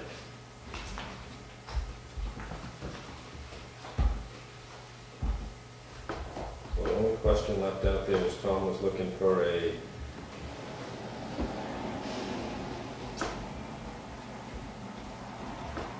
I don't know what to call it. I don't want to call it a gift. Where's that? He was looking for us to allow him, how many yards you used last year? Couple thousand last year, only because it's such a, everyone did it, maybe He'd 1,000. like us to give him $12,000 to buy sand. Tell him I don't know if put it's that much, I'd have to look, it's not that much. That's It's not that much. Put it to one level. Hmm? Put it to one level. And let the people give it to you. I can't give it to you, let the people give it to you. You guys represent the people very well. We could tell him just to go to church and put it on our account. We got one, We'd rather get it from Ospey, only because it's closer. I hear you.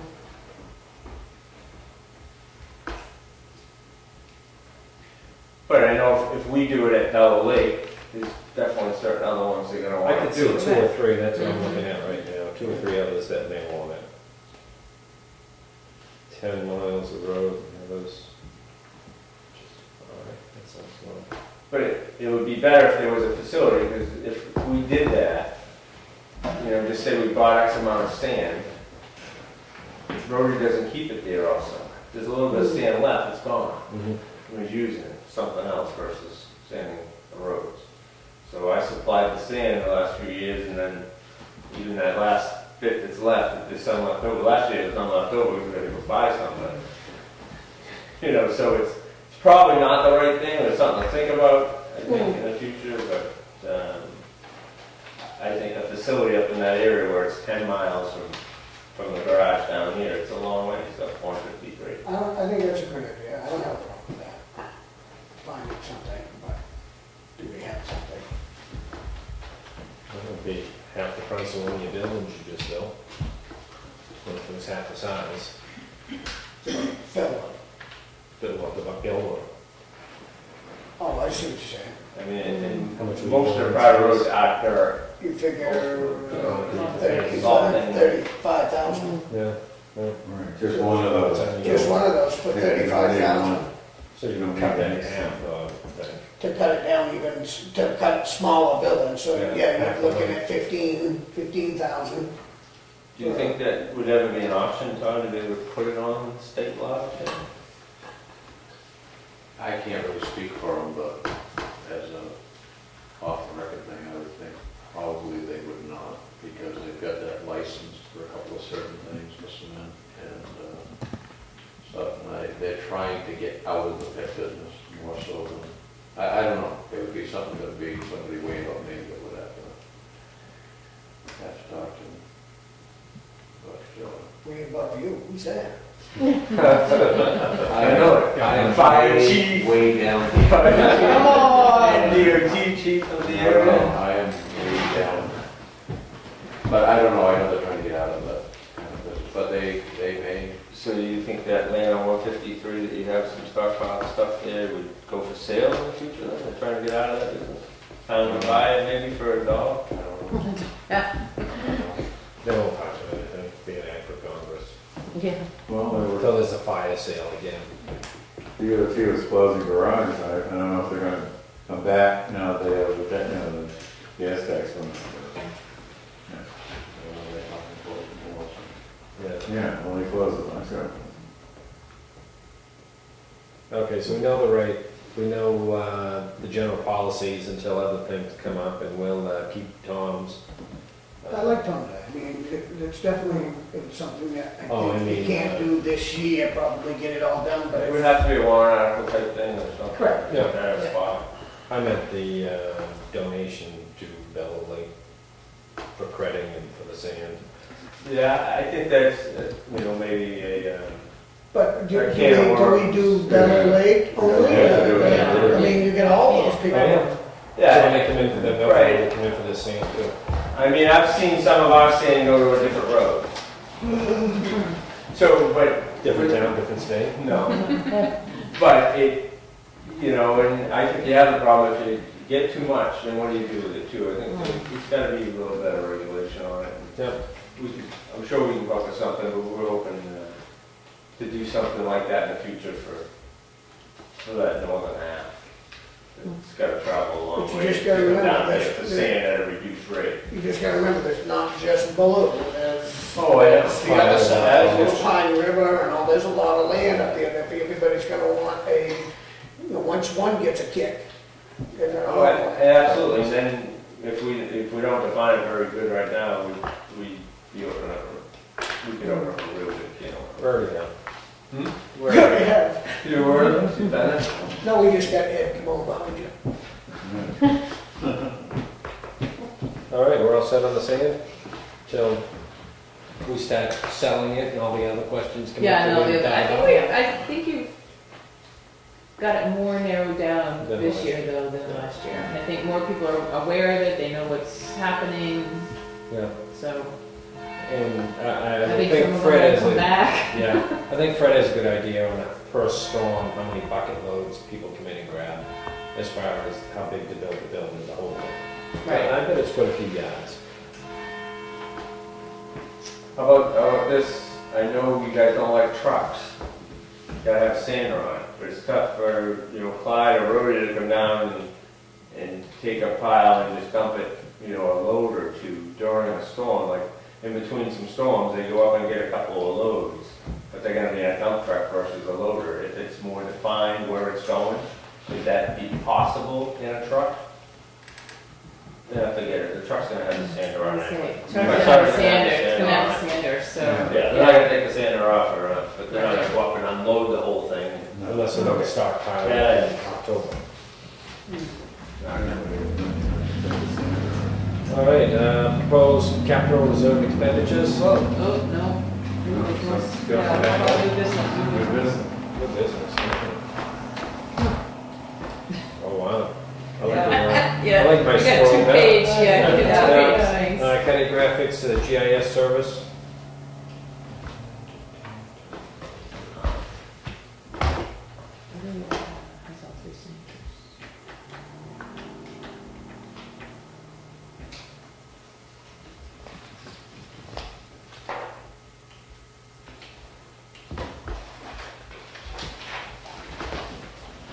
And it's just 500.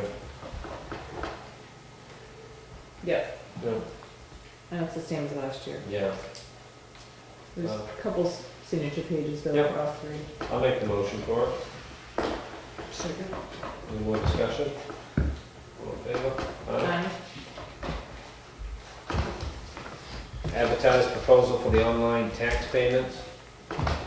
This is something Angie had in her budget for this year. Yep. It's a one-time fee of $250. It'll allow people to go online and pay by credit card, debit card, whatever, for their taxes. And that's just online straight, it's not like, you can come in now and pay with a And you credit can, card. yeah, she's Yeah. not gonna have an over-the-counter thing, it's only gonna be an online. Yeah. Yeah. Can you come in now and pay with a credit card? No. It just For her? No, Right. town clerk you can, but not. Yeah. And building permits and things like that. Right, and building, yeah. Yeah, and maybe as that progresses with online, I see thought how there that was- works in there, that she might be willing then to take Yeah. it that way. I thought there was a law against using credit card for taxes. I think Yeah, there they may have used to changed be, that now. I think Yeah, there used to be, I I think they do, relaxed. yeah, I do remember Well, you hearing couldn't even that. use Visa for a long time. Yeah, you could use Visa wasn't allowed over the counter, Yeah. but now, the town of Ossipee just got, I think it was Ossipee, no, Milton, just got this online tax. Did they? Yeah, and so Angie's gonna go down and, when they get, you get like notifications that something's come through, so she Yeah. wants to see the process and how it works. Is there an additional fee for the person paying? Yes. That was pretty big too, I think it's 2.9. 2.9, so it's just like a debit card fee. That really discourages it. Yeah, but you'd be Because the surprised how tax many people use it in the town balance- clerk's office. Yeah. A lot of people, yeah, 2.95. Yeah.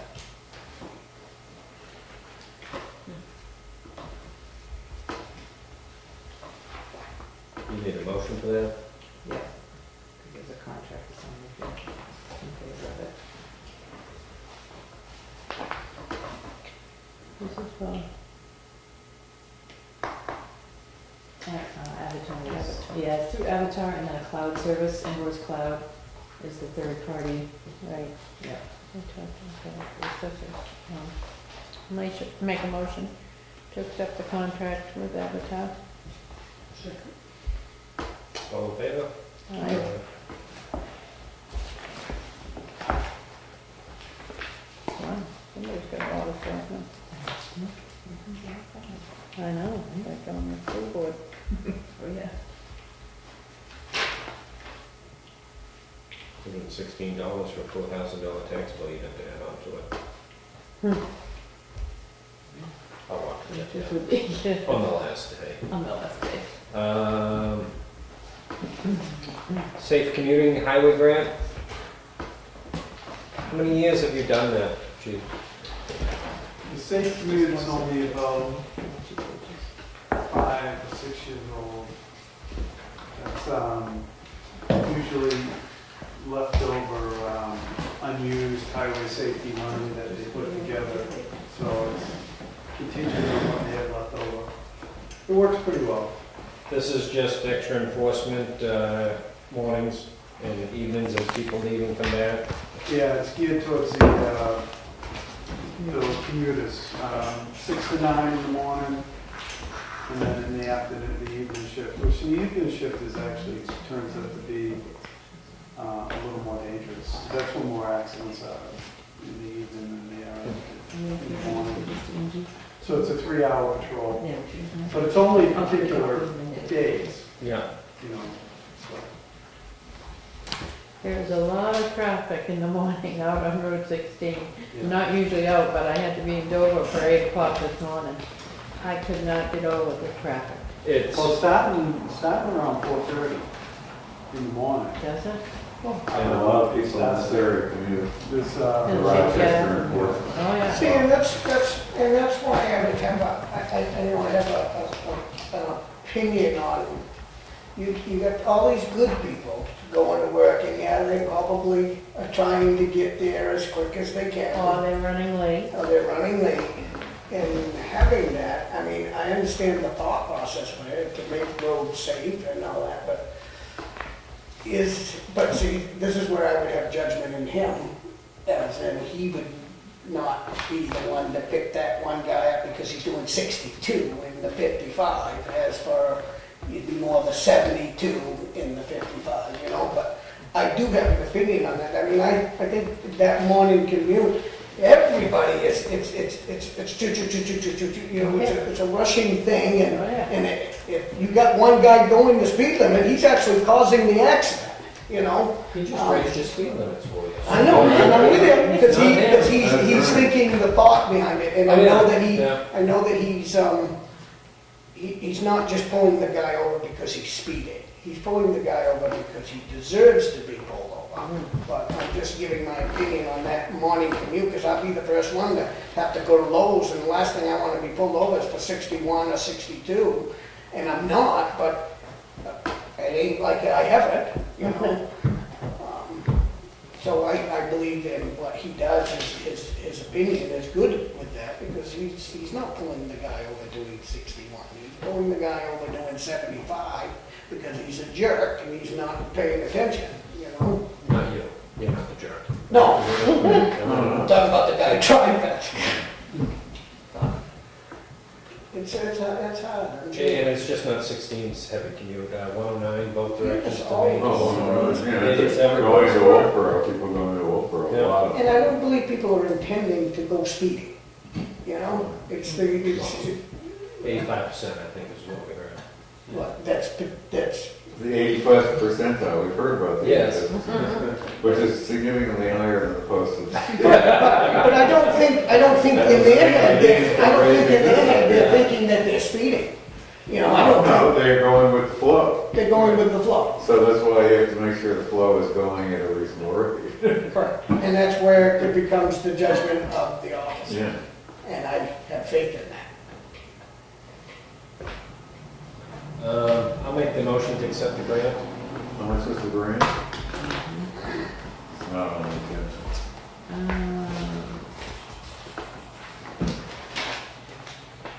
I'll second it, but is there strings that come with that? You know, I'm the one who's got the string thing. $3,369.60. Do we have to hire, cop afterwards and that kind of stuff? What it is actually, it's more like a rebate. Everybody who lives in town, who buys gas or diesel, pays a tax on Oh, I it. see. Yeah. And we can get some of that money back, or we can just never get any of it back. So all the highway safety grants are based on a portion of that money. If we don't put in for them, we just let Dover have them. Somebody else have them. We're paying the money on it already at the pump.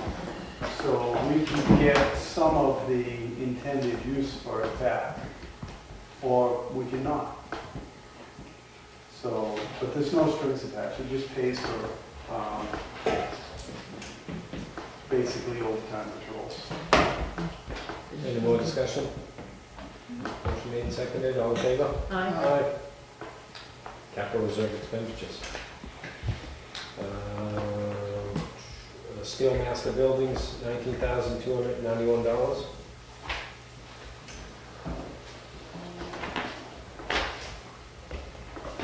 Can I make a motion? I was gonna say something that make a motion. It's sad, they're not getting a check. Any more discussion?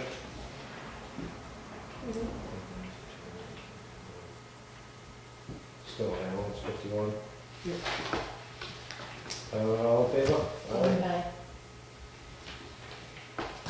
So that building's been delivered, well, the buildings have been delivered. Correct. If the foundations are in, the things are tied, it's all been backfilled, it's all been, it looks beautiful. And it's just, the building is sitting there, we're just waiting for, the 22nd, we have a machine coming, the lift coming, so that the contractors will be here after that. I'm thinking next week or the following week they'll be here. Yeah, so whatever, around the 22nd, I got a machine coming the 22nd. Who's putting the building up? It's Sawmill Inc., which is a metal company that's recommended by steel masters all over the country, and they are out of in Massachusetts. So they are right now erecting 2 of them, so they asked if we could come, they could come now, which I told them shortly, just, we've been waiting to get it done, because they get it all pretty fresh in their head on these things, because they're not just something you throw out to fit. So, but they're due to arrive just as soon as the lift gets here. But if you haven't seen them, they're absolutely perfect. They look great. They're going to work out just nice, I think. So does the town crew thinks they're going to be a very good asset. That was for the building themselves, the foundation for Steel Master, $25,053.66. 46, that's what you Yeah, I have. was gonna say, yeah, that's the balance. Yeah. It was just, it's 26,000. Make a motion to approve. Motion to carry. We have 2 motions, so Yeah. one of you needs to second it. I'll second it. Thank you. Any more discussion? All in favor? Aye.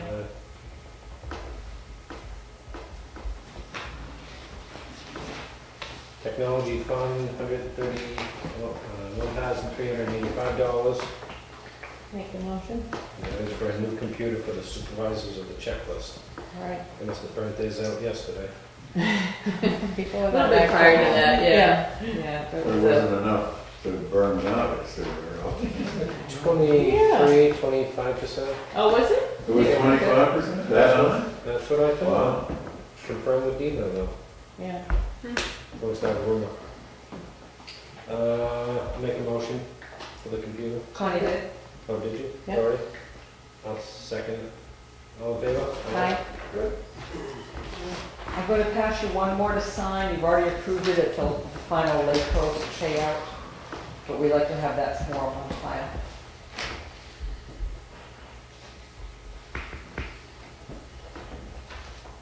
$1,000 for the Home Phone Association.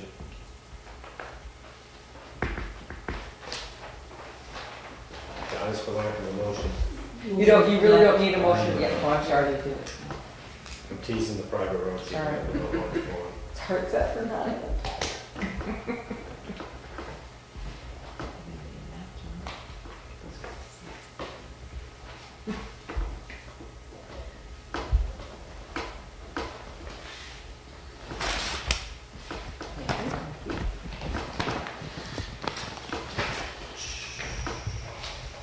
New Hampshire Department of Safety and the correspondence, Wakefield Hazardous Mitigation Plan must be updated. Chief is on top of that. Not until 2016. So we don't have to do anything for a year and a half. That's amazing we got that letter so now. Yeah. New Hampshire DOT is the private, the driveway permit for access road. Been approved, that's at the Union Lights area side of access road. St. Loveville Water Precinct, all the lead and copper levels in the water system are in acceptable limits.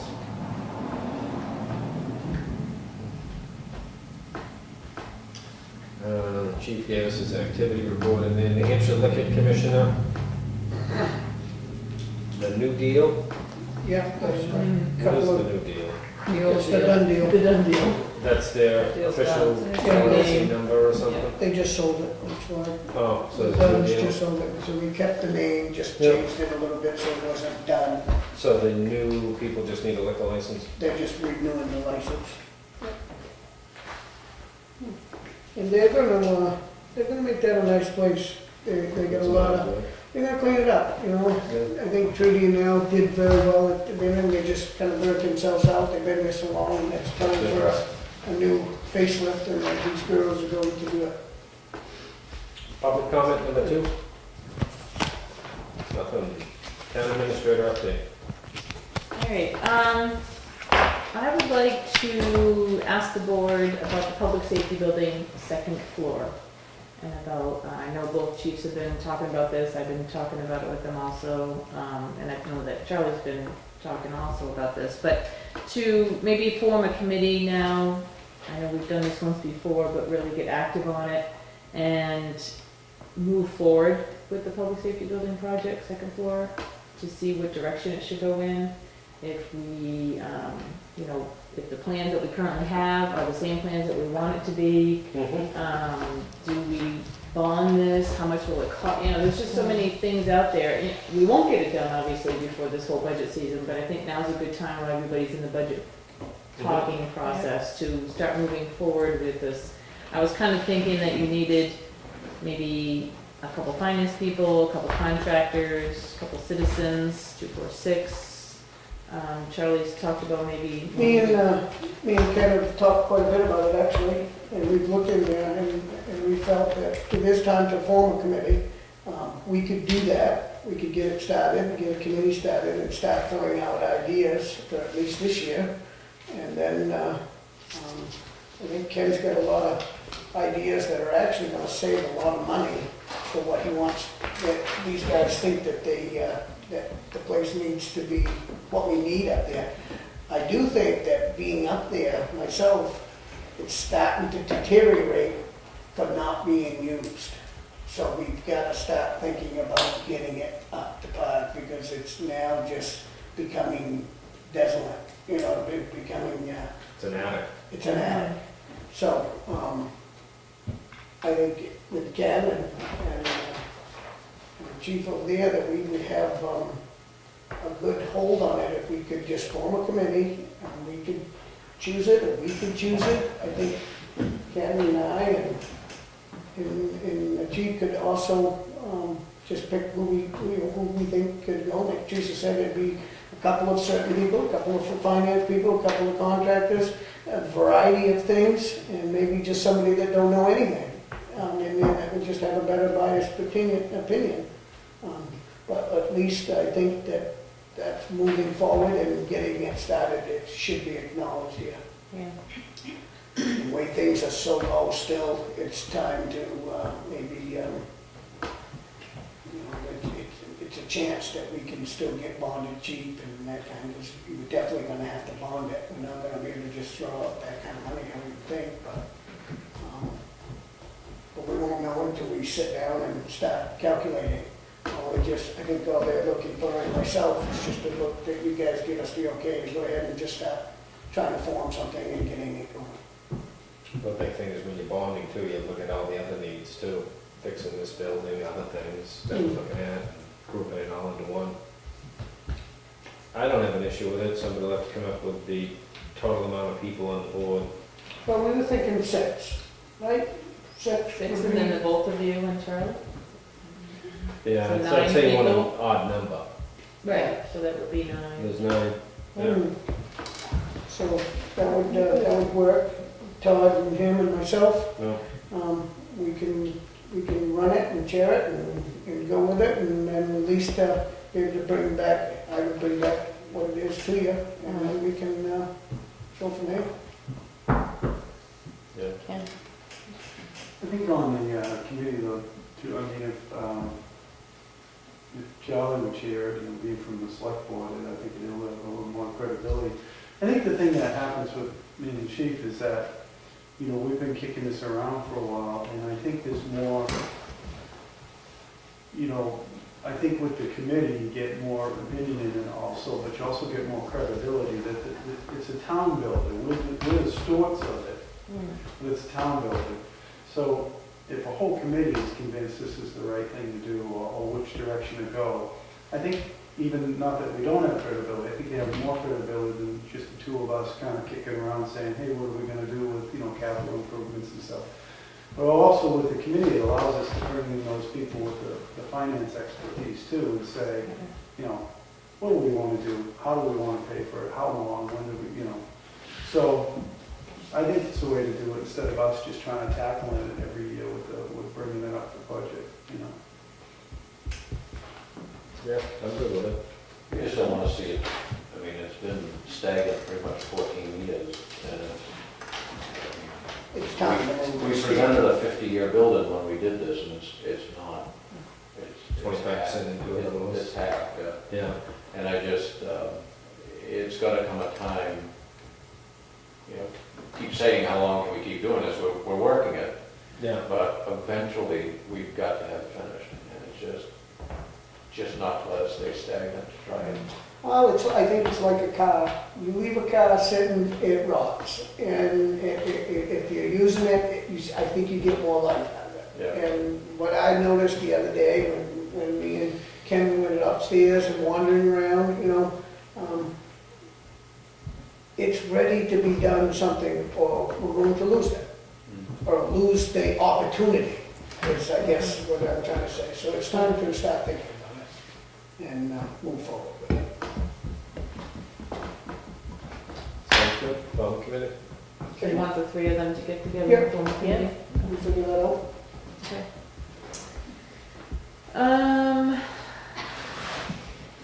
I was going over dates for budget sessions and everything for the upcoming budget season with Jerry, and we started talking about deliberative session, and which made me think about the timing of deliberative session again. We've always had it at 7 o'clock on a Saturday night, forever. But even from the past couple of years, the decrease in the amount of people that are actually coming to our meeting, I'm not sure if it's because of it being SB2, if it's because we're airing it more, if it's because people don't want to drive at night. I mean, I know a few people that I heard a lot of that. might come if it was earlier because they can't drive at night. My parents included. I mean, yeah, they can't come because there's nobody to drive them home. So I think I'll try. Got to put some precipitation. Yeah. So I was just, and I had brought this up a couple years ago, and, it wasn't, nobody wanted to change the time, and that's fine. But I just thought I would bring it up again and see if that was something. We're having it on a Saturday. Most people would be around maybe on, it's January 31st would be the Saturday. That's the first Saturday that you can start to have it, so that we have enough time for a snow day. The school has made theirs on a Tuesday night, the 3rd at 6 o'clock. So during the week, you would have to do it a little later because you got to make sure you can get people back. But on a Saturday, you could do a morning, you could do an early afternoon, you could do, anything like that, just to see if we got more participation from people. What's your thought? I would think early afternoon, because on Saturday, the bank closes at noon, the post office, so like 1 o'clock. Like 1 o'clock, that's kind of what I was thinking, 1 Yeah. o'clock. What about you? Well, I don't know, I just kind of old school. I think the old town meetings were always at night and kind They of used brought to out. be during the week. Tuesday night. During the Used to week, be yeah. Tuesday, yeah. I mean, I don't care whatever we do, I think we need to, it's just like a business. I think we need to make sure that everybody knows it's coming and happening, so that we give a chance for more participation. More attendance, let's say. That's what I think. Really, all it is an information meeting in between the cable channel getting the stuff out, because you don't vote on a Tuesday on it. So if you feel informed enough, unless you want any changes, Yeah, you they don't might, need they to might attend. come anyway. You may find that you're still not going to get attendance, and it's just the way that it's going to be, because people are more informed, because we are getting it out there on the channels and on the cable. Yeah. And it's not I like guess it's I'm a not town looking meeting. at it as a place of change. I'm looking at it as just the town meeting. It's a place I where know. we all It's should not go, that, so we yeah. know what's It's not going that. It's on. not that anymore. No. I'm in for anything that works. 1 o'clock Saturday? Yep.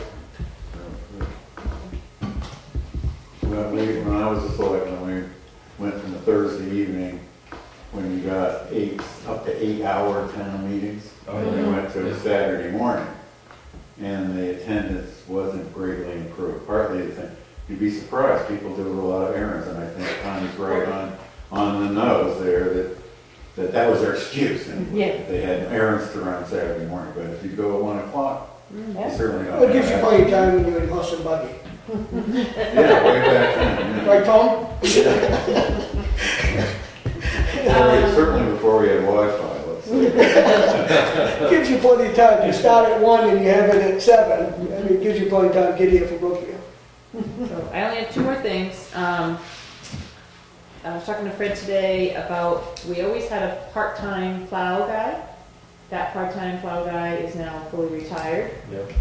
Just making sure that the board is good with us advertising for another part-time. Fred's got it worked out with the crew that he has as far as they're kind of shifting around the plow routes with everybody and shifting who's going to be in the loader, all that kind of stuff. So I just want to make sure it was okay if I went out and advertised for that. Yep. Okay. And then Jim had an emergency tonight, family emergency, and I just wanted to kind of go over this a little bit with you.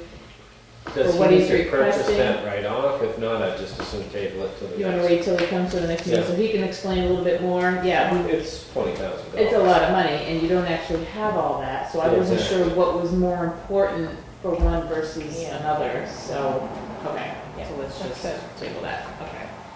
And that's all I have. Awesome. Heritage Commission, they're looking for an appointment for Glenn Watkins as an alternate. Motion to accept it. Second? All in favor? Aye. Petition and poll licenses. Can I sneak in there before you do it? After I did the agenda, they also wanted to reappoint Carol Shea as a member. He's been a member for a Right. while. They did not get this in. Motion to accept him. Thank you. Second. Is that a female, Carol? Snooki. No, Snooki. Snooki. Oh, Does it matter? no, I just didn't want to, I was trying to figure out. Figure who that was. Yeah.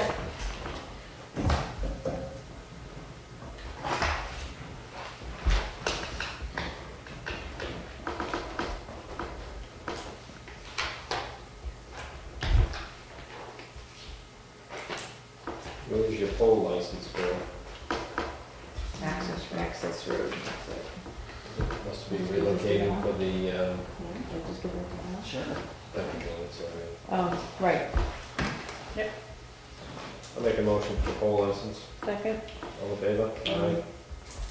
Building permit releases? We have 2.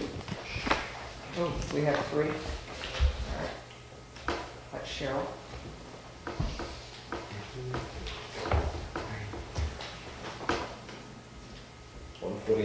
Morrison Road, 251 VC Cove Road, 45 Wilderness Loop. Motion to accept all 3. Second. All in favor? Aye.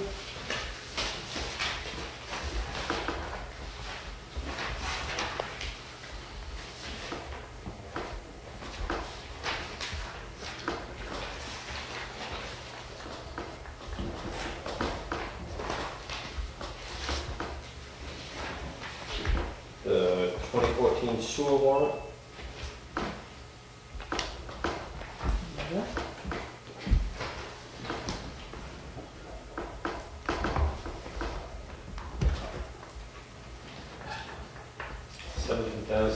$17,620.55. Motion to accept.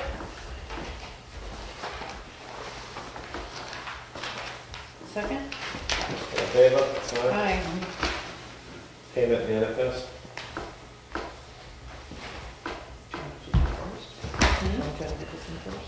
Oh, doesn't matter. Treasurer's warrant 32/2014, $778,131.99. Motion to accept. Second, all in favor? Aye.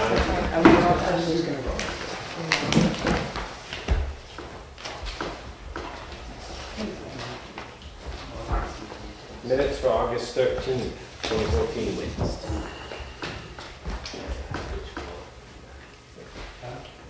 Motion to accept. Second. Minutes. Favor? Minutes. Aye. Don't adjourn yet. Right. Me too. Press slip something else in? Yeah, me too. Sorry. This was the title for the truck down at the transfer station that we sold. So Ken just needs to Sign the title. Yeah.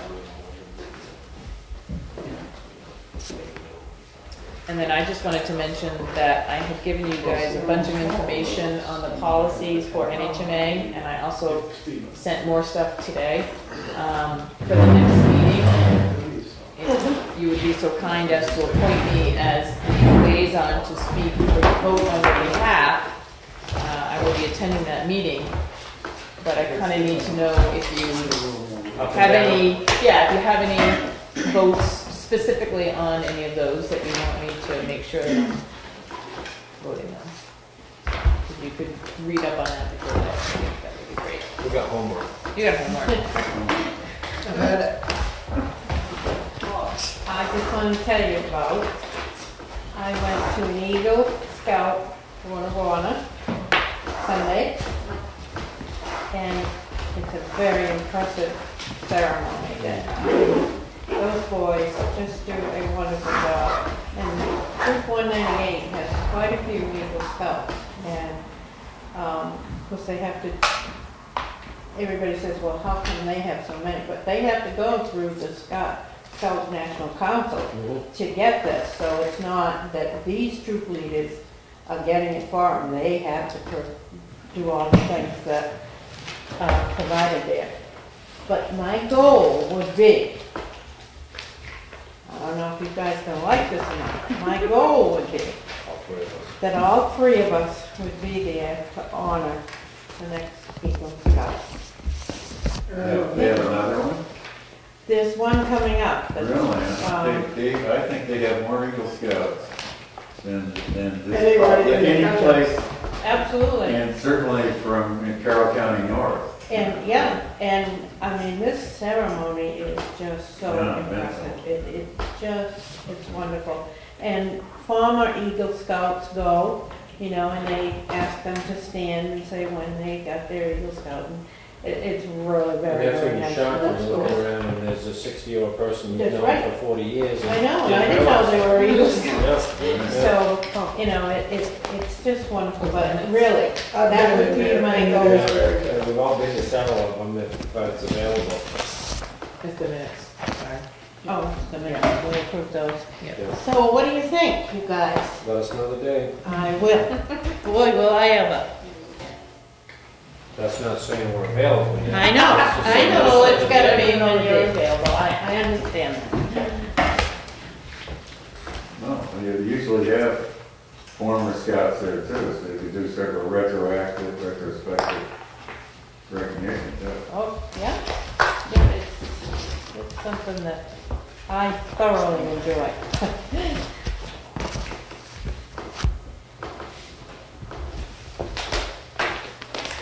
Motion to adjourn. Second.